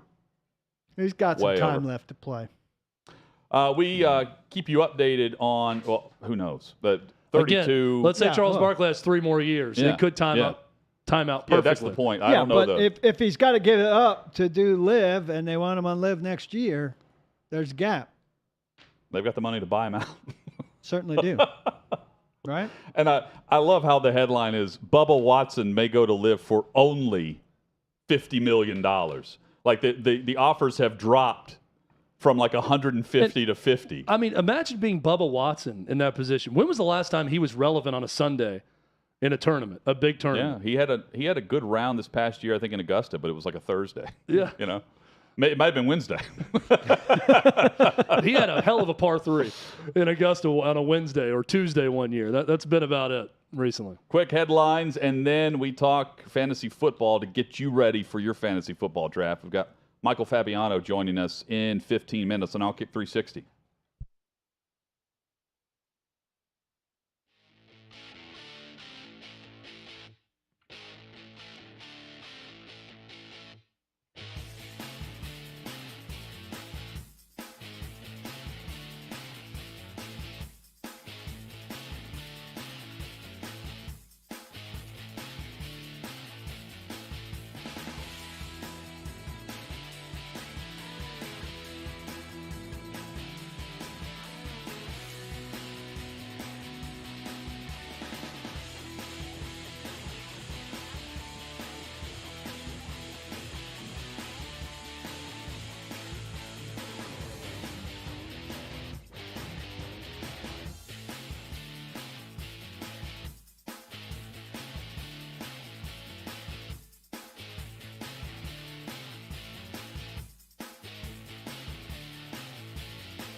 Coming up, SEC teams that we would say are on a trajectory to surprise some people. We've got that, plus the odds on NFL coaching hot seats.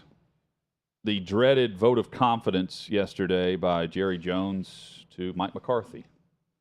I would take those odds. In fact, I have on first coach fired. Did he say, we will support him? He is fine. He is not in any trouble. Is that on FanDuel? We fully believe in Mike McCarthy and his abilities. Everything is fine. Nothing to see here. Those kind of things are not usually on FanDuel. You find that on FanDuel? No, I forgot where I did that. We had a segment on Channel 5 here in Nashville about the first coach. Because Vrabel had the ninth worst odds of the first coach to be fired. I'm thinking, like, man, you are really struggling if you're getting to Vrabel. Vrabel was in the same, he was like plus 700. He's in the same, like, hemisphere as Frank Reich. And I'm like, are you kidding me? Frank Reich, who endorsed the quarterbacks, no longer there, and now is expected to win with Matt Ryan. I mean, if he starts slow off the first 8 games, the same way they started 0-3 a year ago. I don't think he's getting fired during the season. No, but I'm saying odds-wise. Like, if you're comparing the two, like, one guy is clearly safe, and the other one is coaching for his job. Yeah. I didn't understand that. That was the topic, and it spurred into, we better take these odds on McCarthy because Matt Rule is going away the favorite right now among the coaches. But McCarthy in Dallas, I mean, Jerry, I've said this before, that I don't want to be the bearer of bad news, but he's only getting older, and he wants to win another Super Bowl, like, before he dies. And so if you're looking from that vantage point, you don't have time to be patient if you're Jerry Jones. And Chad will join me. McCarthy looked ridiculous in that Hard Knocks last year. Yeah. It did not look relatable to players. No, and I don't know that every head coach, I don't think Bill Belichick's that relatable either, but McCarthy's no Bill Belichick. We agree. Also. Yeah. So, yeah, I agree. Not overly relatable. Michael Fabiano joins us next with the latest information you can use for your fantasy football draft. Next.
Got an expert in fantasy football joining us in roughly 5 minutes.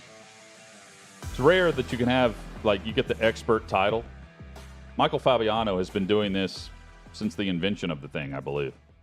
I remember, hosting weekend shows for local radio and asking him to come on when he was with NFL.com at the time. That's awesome. This is, 16 years ago. And he was putting out magazines then. He's your Eklund. He's my Eklund, except I saw his face. Yeah, he didn't have a dot on his face. Yeah, and I knew his real name. What if he joined us in, the Scream mask today when he came on with us? Guys, I'm no longer showing my face, so you're going to have to deal with this. OutKick 360 continues, third hour. Chad. For those that don't know who Eklund is, he is a hockey insider. I don't know if he's still at it. Last time we checked, he was. This he was was. 2 years ago. Boss's boy. He was doing something. Eklund. But a show that I worked on was big on having him on. And in an attempt to save the local NHL team, the Preds, which, spoiler alert, the Predators are still in Nashville. The team was saved. But Eklund came to town to help and joined the show for an hour. But a part of his shtick is that he does not – no one knows who he is. He is an anonymous reporter, blogger.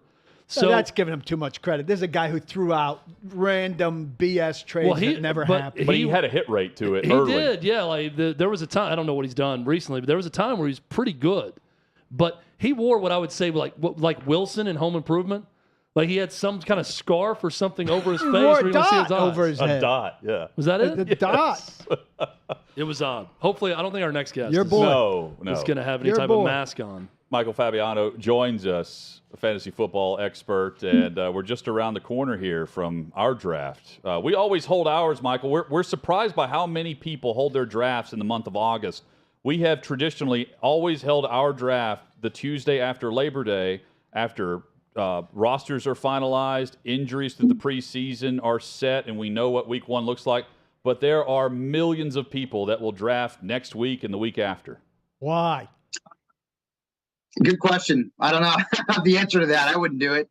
I typically draft late August or right leading up to the first Thursday night game of the season. Now, for me, I don't sort of control exactly when all of my leagues are because I play in leagues with other analysts and that kind of thing. So, we just finished up the Scott Fish Bowl, which I don't know if you guys are familiar with, but it's kind of like the unofficial, official start to the fantasy football season. So that's in the tank already. It's done. And I mean, we're not even in August yet.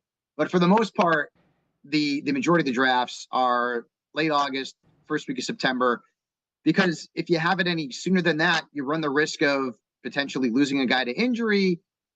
Is Deshaun Watson going to play? There's a lot of questions right now. Michael, right before you joined us, I mentioned 16 years ago, I would have you on just to help fill a segment on the weekend. You were the big star, and I was just trying to talk fantasy sports. You're now, now you have your own SiriusXM channel. Sports Illustrated is certainly using your service as well. It's great to have you on. I should have said that from the jump. Michael Fabiano with us. You can follow him on Twitter by the same name, not the Eklund name, the same name. I know it's great business. It's great business for you. It's great business for us. It's great business for anybody who talks football. But are you still surprised to any degree the appetite for it in the middle of the last 6 weeks before people reported for training camp? When there are absolutely no developments, that there is an appetite for conversation about who the 6th versus the 7th best running back is. Yeah, people love it. And you're right. On my show, you're literally trying to come up with segment ideas because there's no news. I mean, last year, I would hold fantasy-style drafts for the best 80s hair bands or the best movie sequels, fantasy style, but didn't really have anything to do with fantasy football, but still a lot of fun. But people love it, and they're fired up. The industry's never been bigger, and I believe that DFS has been a big part of that. And now, with more and more places making gambling legal, well, it's all sort of all in that sort of one under that one big encompassing umbrella: fantasy sports, betting, wagering, that kind of thing. And there's a bigger appetite for it than ever before. You're seeing casinos getting involved. More and more sports books are popping out. Of course, DraftKings, FanDuel, and that doesn't even mention the old traditional fantasy football leagues that we all know and love. And I don't know that it's ever going to change. Can you guys remember watching NFL games before fantasy football? I can. And I was really only paying attention to the Cowboys, the Giants, the Eagles back in the day, the Redskins, as they were once known. And now folks are all in on almost all the games, no matter if it's a Jaguars versus Titans game on a Thursday night or it's the biggest game of the week.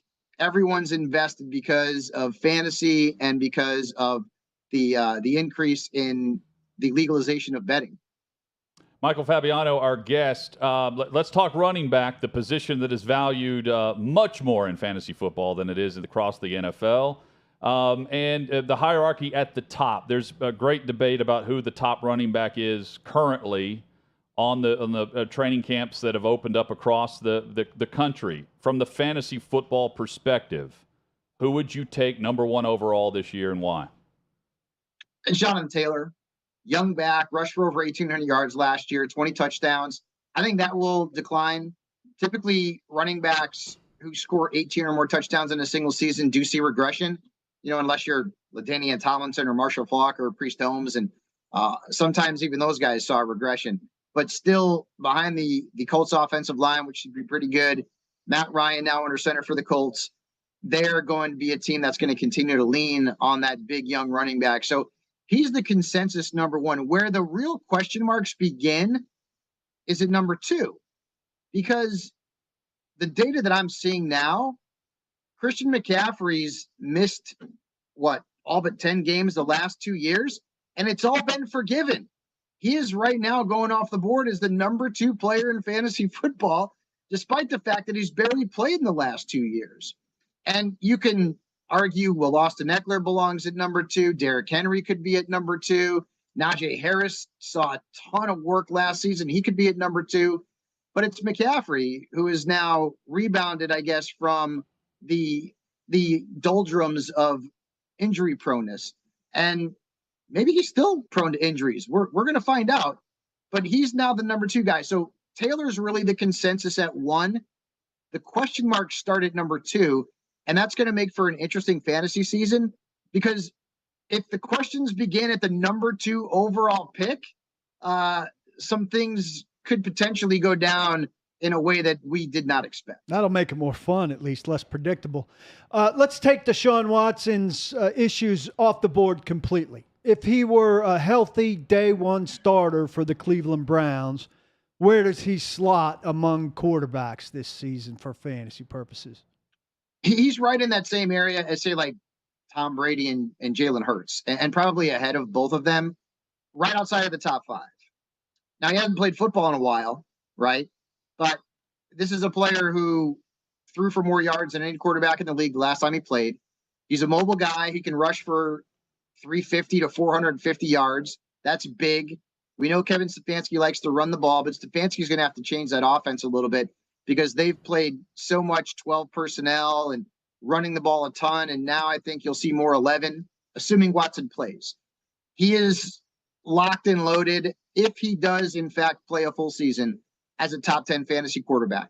But right now, we simply don't know enough about the situation to really put down an accurate prognostication on where he might go and what his numbers might be.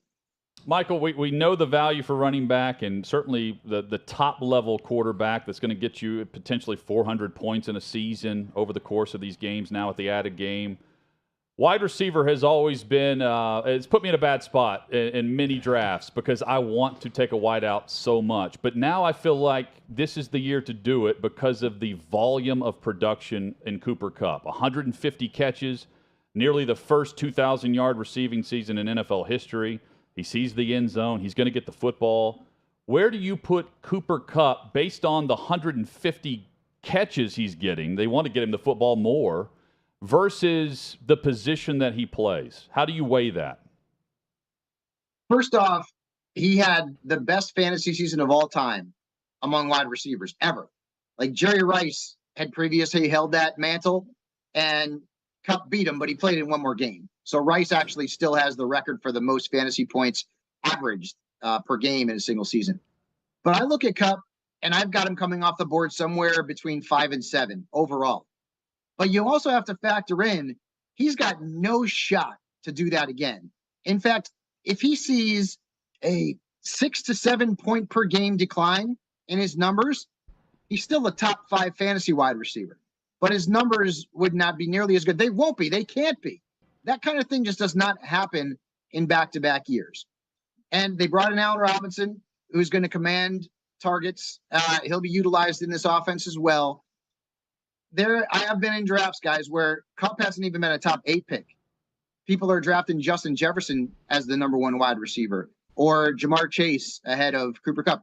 And I don't argue with that, because you can't look at what happened last year as gospel for what's going to happen this upcoming season, because it's simply not. Cooper Kupp is great, and he's going to have a really good season. He'll probably have another great season. But will he have another historic season like he did last year? The chances are not very good. In fact, after Rice, I had his big year. He had 414 points, I believe it was in 95. The following year, I mean, he saw a decline of around 100 plus points. And he was still the number 1 wide receiver in fantasy football that following year, but the decline came. And that was Jerry Rice. And I get it. Cooper Kupp was really good. Ain't no Jerry Rice. I mean, that's for sure. So you have to keep that in mind. I've always been a running backs guy. So it would be hard for me to draft a wide receiver.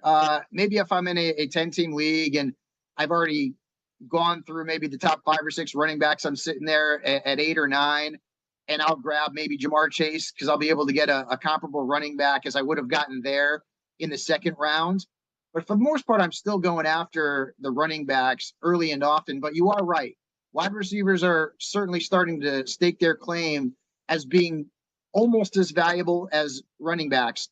But there are just so few good featured backs in the league that it's a supply and demand situation. There's a lot of good wide receivers in the league and not a ton of guys in the backfield that you know are going to get 20 plus touches per game. And I think that's why running backs are still, the top dog in terms of fantasy positions. But wide receivers have definitely made their move. You mentioned Justin Jefferson in that. I'm wondering what you envision the change of Minnesota's coach and systems does for their personnel, for Jefferson, for Thielen, and for Dalvin Cook. I think it's all good, especially for the wide. They're going to throw the ball a ton. So Kevin O'Connell, the new head coach, where does he come from? He comes from like the Sean McVay tree, right? And ironically enough, Sean McVay was the offensive coordinator in Washington when Kirk Cousins was a QB5 one year and a QB8 the following year. And oh, by the way, Kirk Cousins is the quarterback in Minnesota now, so he knows the offense. They're going to throw the ball a ton. It's going to be a fun offense to watch. Irv Smith Jr. is a potential sleeper because of this offense. You can even say that J.K. Osborne is a more draftable asset late because of this offense. I would not be shocked if Justin Jefferson was the best wide receiver in fantasy football in 2022. Not at all. And he's a motivated guy. He's a super talented guy. And O'Connell was where last year? Rams, where Cooper Kupp had the best season of all time among fantasy wide receivers. So this is big for those guys. Dalvin Cook, I think, is still going to be the featured back as long as he can avoid injuries. Where I think he could potentially improve a little bit is in the pass catching category. And he's a really good pass catcher. There's been talk that they could line Dalvin Cook out as a wide receiver, having him run some routes. And you always like to hear that when you're in PPR leagues. This offense should be a lot of fun to watch, and it should be a very fantasy-friendly offense in year one under O'Connell. I know that cardinal sins in fantasy football have evolved and changed just like the game has over the years. But if there's one that you can pinpoint and put at the top of your list, whether it's not drafting a quarterback in the first 3 rounds or whatever it may be, what is the top cardinal sin for everyone to know for fantasy football? This depends on the level of fantasy manager that you are.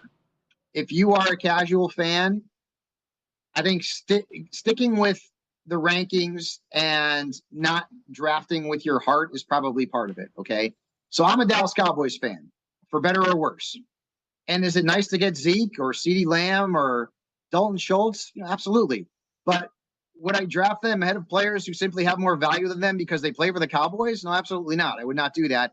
That's not a smart way to draft. A lot of people like to have players from their own teams. I do too. I mean, if I get Zeke, I'm like, great, that's awesome.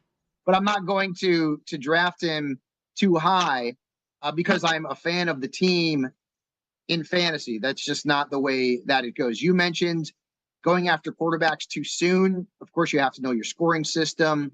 If you're in a traditional one quarterback league, it makes no sense to go after that position early. Okay, Josh Allen's great. I get it. Justin Herbert's awesome. Patrick Mahomes is great too. But I can give you an example each of the last 5 years where I've waited to draft a quarterback and still gotten a top 10 guy, right? I mean, it happens all the time. It's happened with Carson Wentz and Dak Prescott. Patrick Mahomes, right? His first year out of the gate. Lamar Jackson, same kind of thing. It happens all the time. Like, I think Trey Lance could be that guy this year. Now we know in San Francisco, he's the dude. They're going to try and trade Garoppolo. And if they don't, he'll be number 2. Trey Lance could be that guy this year. And he's a double-digit round guy in a 10-team league. And at his highest value, he's probably a 9th round pick, 8th or 9th round pick. So waiting on the quarterback position is also a pretty good way to build your running back and wide receiver depth, get yourself a good tight end, and still have a pretty solid quarterback. It's all about supply and demand. So those are a couple of the cardinal sins that I would bring up. Also, my good friend Bob Harris always says this, and it's a very smart thing. Don't draft last year's best team. Yeah, James Conner was great last year. He had 18 touchdowns. He's not scoring 18 touchdowns again. It's not going to happen, right? Make sure that you factor in some level of regression for guys who are coming off magical seasons. I love Austin Eckler. The guy's amazing. 20 touchdowns last year. I think Austin would tell you, I'm probably not doing that again, right? You have to make sure that you don't look at last year's stats and think, boy, Cooper Kupp was the best player in fantasy last year. I'm drafting him number 1 overall. Not going to happen again, right? Not to that level. So make sure that you don't draft last year's best team. Make sure that you are projecting some sort of regression for players who are coming off massive, massive seasons that probably won't ever happen again. Michael, leave us with this, and it can be a one-word or one-name answer if it needs to be based on your time here. I'm wanting listeners and viewers to think of us in round 6, 7, 8, somewhere in the middle of their fantasy draft. Give us your biggest riser from last year to this year based on where you have been selecting the best value in the middle portions of your draft. Well, when we're talking about players whose value's on the rise, things have changed a little bit. All right. So I'll give you an example. Travis Etienne, his value was really rising. He had gone from probably a 5th or 6th round pick to maybe a 3rd round pick now. And now we hear that James Robinson's going to be ready for week 1. And we're like, ooh, wait a minute now. we might not want to go that high on Travis Etienne. So things are always changing. Etienne's the first guy really that came to my mind because I've been all over him. I've had him on my show. He's actually going to play fantasy football this season, which is always great when players do that. So not that Etienne's value is going to drop, but I think it's going to level off. But a player who is going to start rising now is Kenneth Walker. Now, you might think, wait a minute, Rashad Penny was really good in the last 5 or 6 games of last year. Rashad Penny is almost always hurt. Always hurt. Kenneth Walker is a guy that the Seahawks drafted in the 2nd round. Chris Carson decided to retire. So if Penny goes down, Walker's the guy. And in most seasons, Rashad Penny has gone down with some sort of injury. So Kenneth Walker is a guy that I'm starting to target a little bit higher in some of these drafts. And another guy, Drake London. Drake London, who is going to fall into 100 targets, the second running back that I'm talking, our rookie that I'm talking about here. Drake London is going to be the number 1 guy in Atlanta at wide receiver. Of course, they've got Kyle Pitts as well. But he is a player that you can get round 7, round 8, round 9, who might end up being a low-end wide receiver too in a best-case scenario. But once again, keep in mind what's going on in camps. Russell Gage would have been on the list of guys I just mentioned, but now Chris Godwin looks like he could be ready for week 1, and they signed Julio Jones and Kyle Rudolph. So not that those guys are Rudolph and Jones are certainly past their prime, but you bring Godwin back for week 1 and you add more guys in the offense for potentially getting targets from Tom Brady. And all of a sudden, Russell Gage is not nearly as attractive. So the guys that we talk about now may not be the guys that we're talking about, say, in a week or two. So make sure you're keeping tabs on what's going on during training camp in the preseason. What's the channel number on SiriusXM for the fantasy? Channel 87. Show is Fantasy Dirt. It's on Monday through Friday, 2 to 4 p.m. Eastern time. Awesome. Always great to catch up with you, man. We appreciate the time today, and we will keep in mind all the advice. We'll be thinking of Michael Fabiano during our fantasy football drafts this year.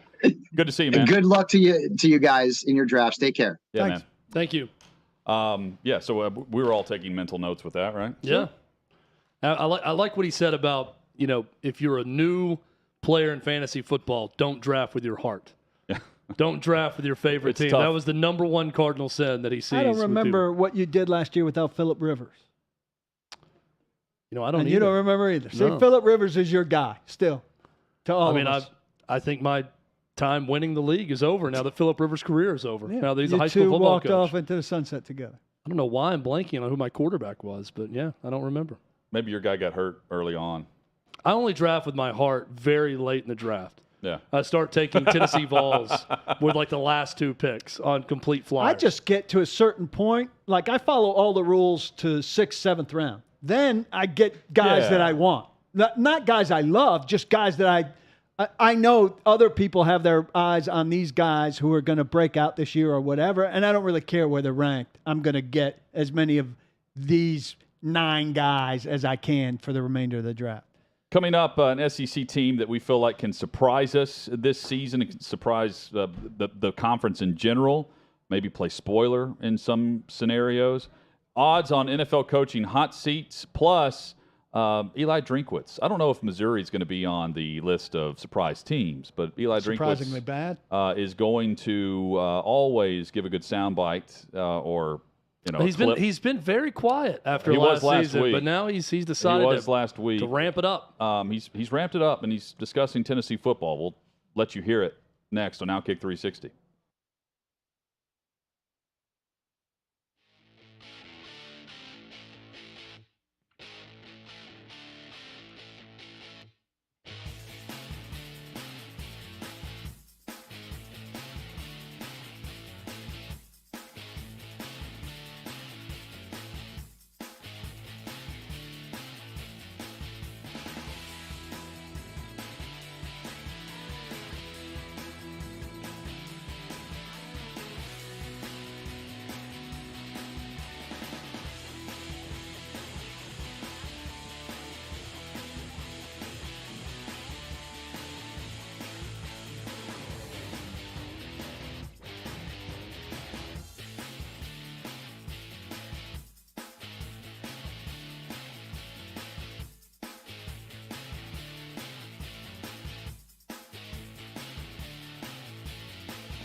I thought you were going to introduce my record, but with the latest.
And getting ready for the SEC football season, we're all setting expectations for where we think teams should end up.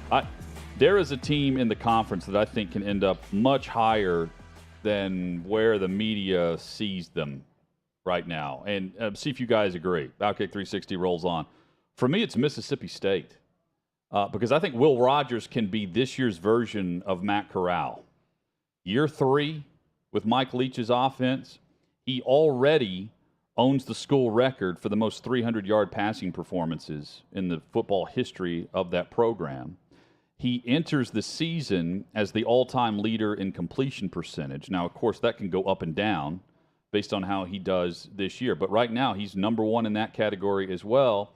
They scored 48 touchdowns last year, and Rodgers accounted for 36 of those 48 in some way, shape, or fashion. So in thinking about how they started, they started hot last year and then faded. That Egg Bowl massacre is going to, surely leaves a mark and a sting.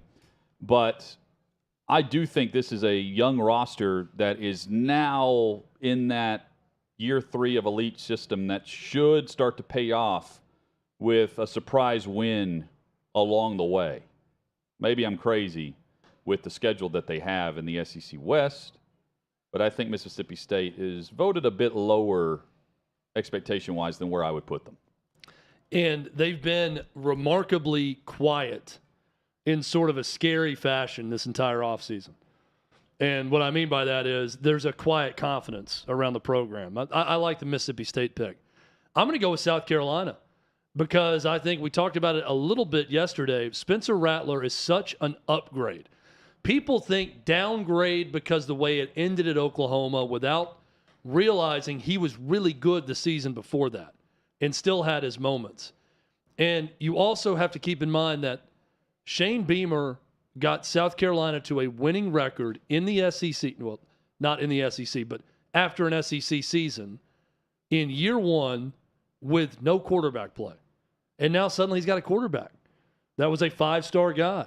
I don't know that it's going to happen this year for them, but if I'm picking a team that we're not really predicting to do much this season in the SEC, I think South Carolina's got a couple of upsets in them this season. Rattler's clearly a huge upgrade over what they had.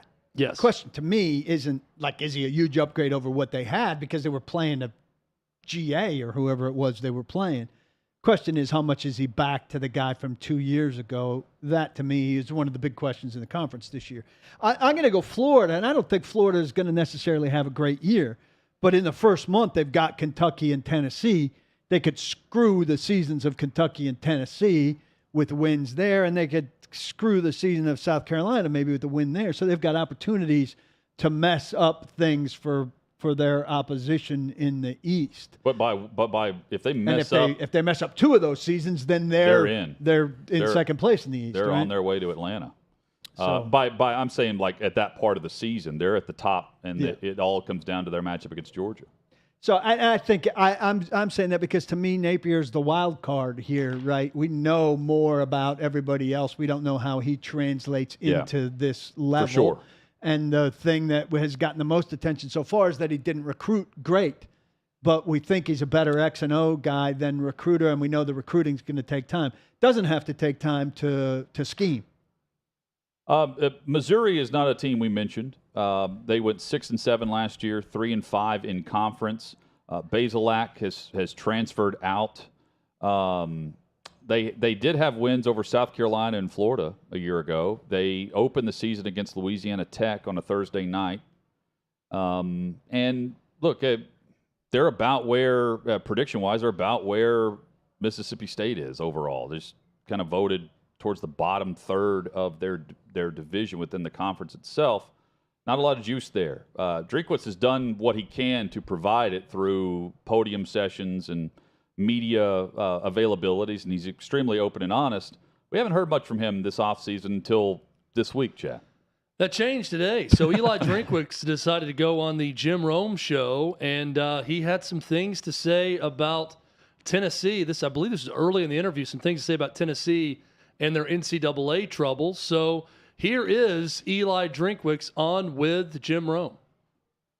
I thought you were going to introduce my record, But with the latest allegations against Tennessee, let's hold up on what my record is because I expect them to vacate some wins, and that's going to help my record a little bit. Okay? Oh, man, this is getting better. This is getting so much better. Can I ask you, I wasn't necessarily going to go there, but you would be the beneficiary of that.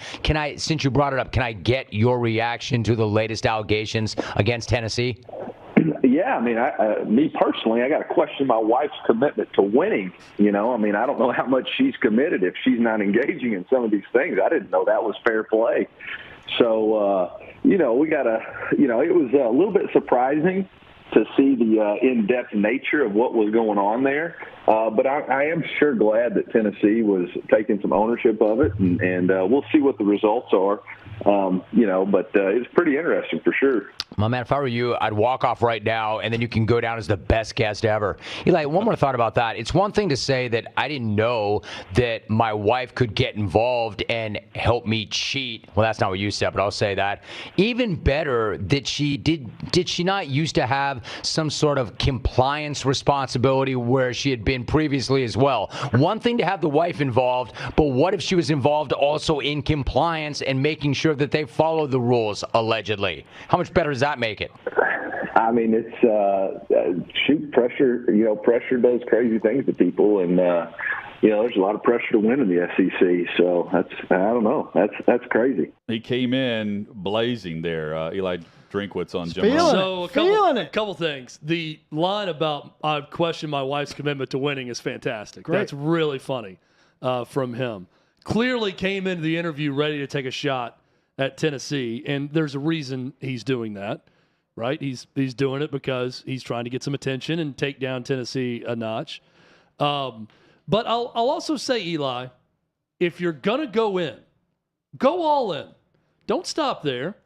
Old Jim Rome gave you an opening to go after Jimbo Fisher in Florida State, where Jeremy Pruitt met his wife when he said, didn't she work in a compliance or recruiting office somewhere else when they met? What do you think about that? And he shuts it off then because he knows Jimbo's probably going to go scorched earth on him if he does that. But I do love the line One guy's employed. But the story, I question my wife's commitment to winning. I didn't know that was fair game in all of this. Now, we also must say that he's 0-2 against Tennessee. He lost his one game against Jeremy Pruitt, and he's saying they're going to get that game back because Tennessee may vacate that game. We have a stance on vacations on this show when it comes to NCAA rulings. If they happen, they happen. The game happened. You got beat bad in Knoxville. The game happened one time against Josh Heupel. You came into that game, I believe, as a slight Vegas favorite. You were down 28-3 after one quarter at home, and you lost 62-24 to Josh Heupel in Tennessee this year.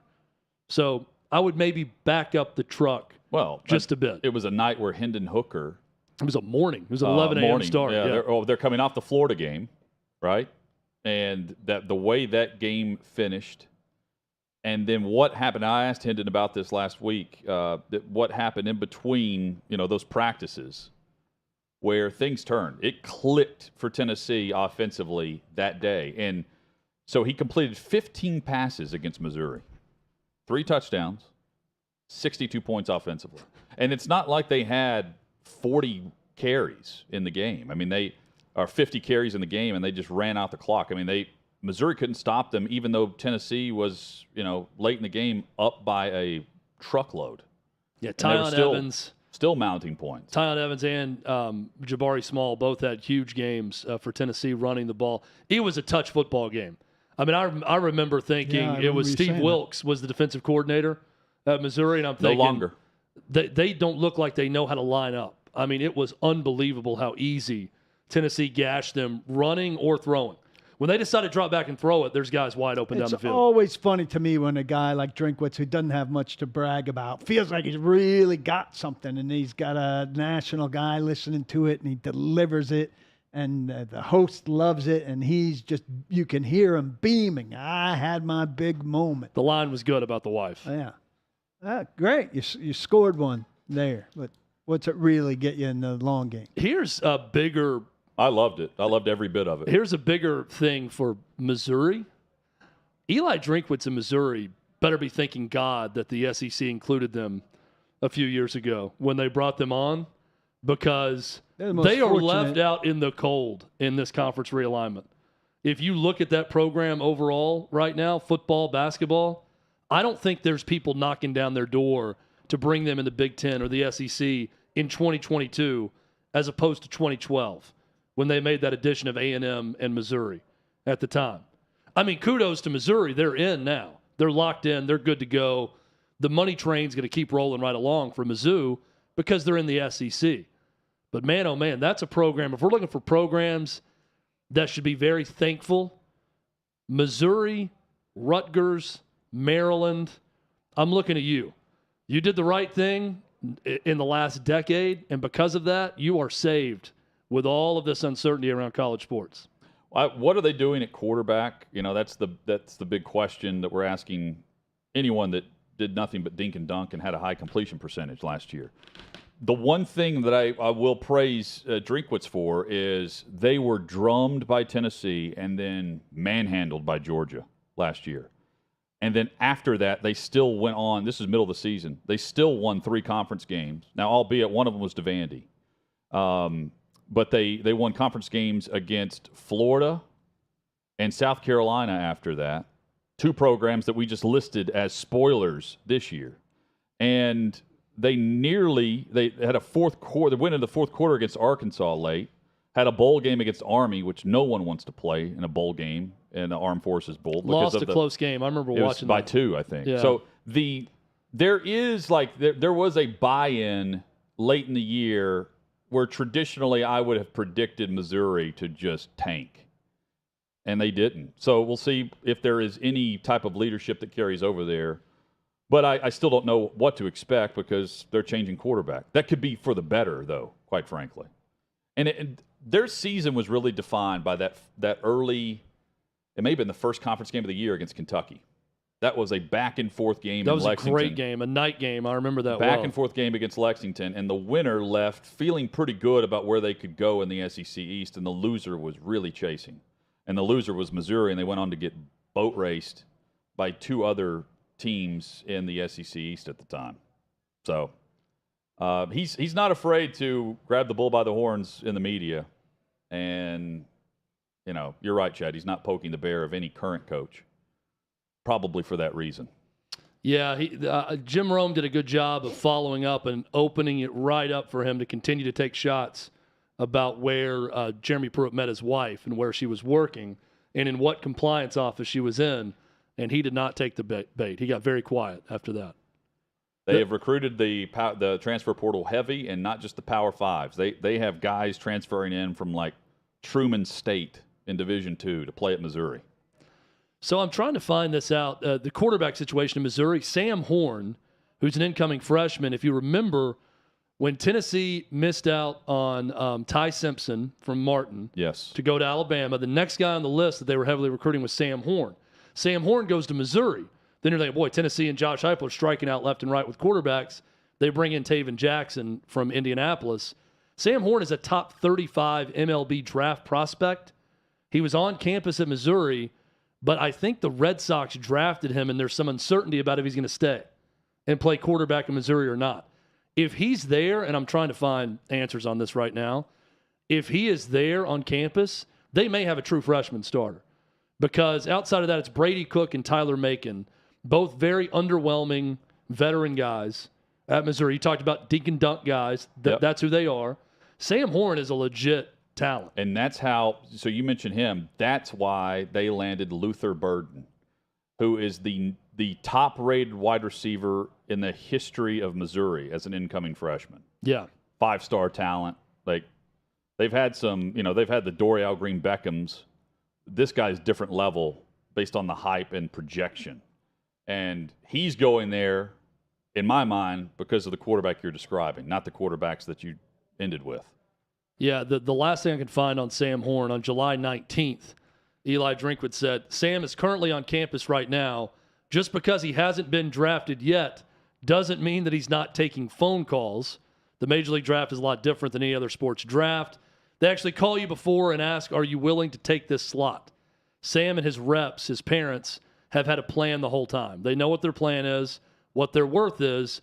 They're waiting to see if somebody in baseball meets that worth before making a decision on whether or not to stay or leave. The odds for the NFL coaching hot seat. We will tell you who's at the top of this list according to the Odd Sharks.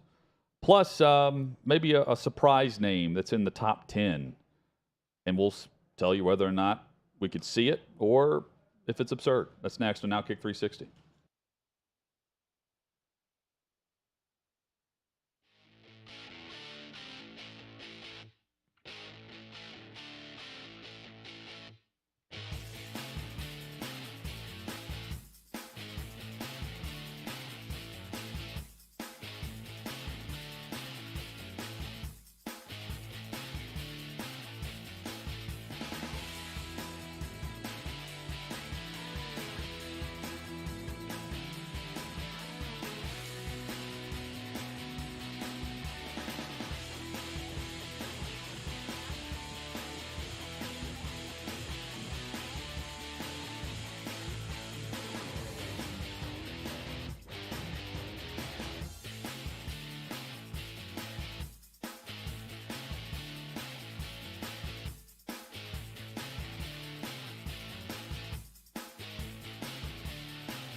Been a fun show. OutKick 360 rolls on.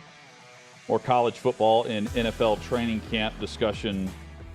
Not just today, and if you missed part of it, you find it on the podcast, but every day throughout the next 5 weeks, we're going to have the very latest news as it happens across the NFL right here each afternoon. Odds right now, before we even get into the preseason stretch, for the first coach to either leave his team or be fired. That's how it's listed.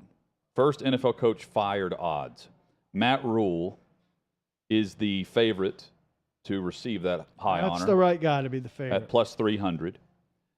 Mike McCarthy right behind him now at plus 450. I'll read your top 5 to you in order. Matt Rule, Mike McCarthy, Pete Carroll, Frank Reich. He's gone up into the top 5 now. And Ron Rivera at plus 800. Here's the surprise. So I mentioned earlier Vrabel's in this list. He's like the seventh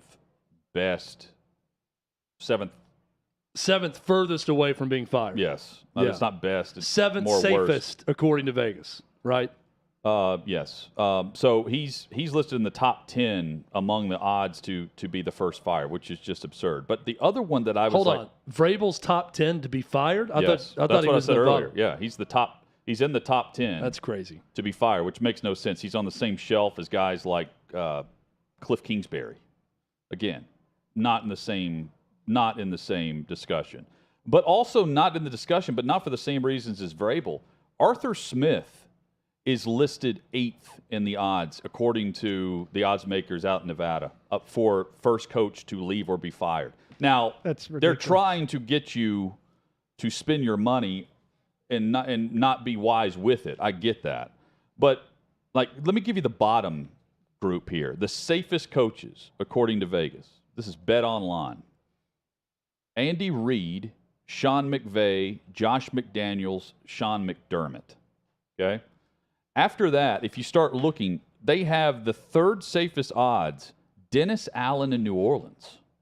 I don't know how that's possible. I mean, Arthur Smith is way safer than Dennis Allen. Yes. Now, this is just for the first coach being fired, but even if we're basing on that. But do they go all the way to 32 here, or do they stop at some point? At some point, you have to stop. Like Belichick's not getting fired. You don't put odds on Belichick. He is plus 5,000. Andy Reid's at plus 10,000. Yeah.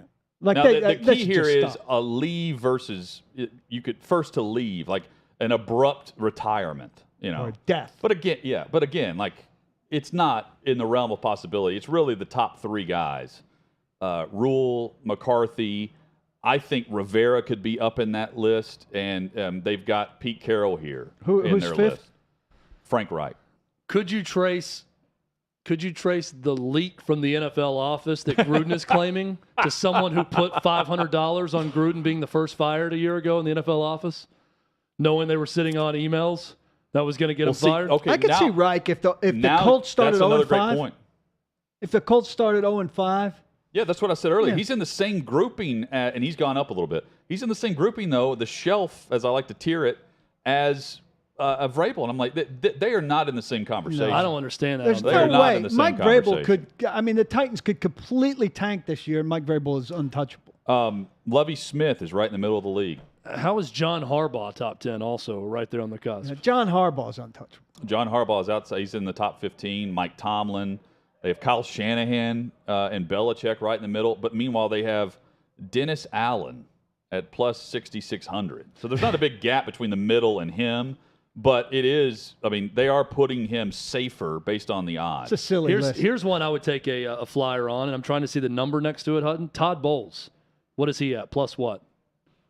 He's right there. Oh, he's plus 5,000. Plus 5,000. Yeah, I'd jump on that. If they started 0-5. I'd jump on that with a strong personality and player as Tom Brady with a defensive-minded head coach. If they start 0-3 or 0-5. And they could easily, say it's the new head coach and not Bruce Arians, I'd take a flyer on Todd Bowles. What got me on this discussion is they had a topic on this for a TV show on Channel 5 here locally in Nashville that I do on Sundays, and they asked me about it, and I said, look, only the idiots of the world would put money on Vrabel. We're smarter than this. Let's discuss the possibilities. And I said, where you can make your money is with Mike McCarthy. I I would put the money and have on him ahead of Matt Rule, just simply based on expectation and vote ownership. Of confidence.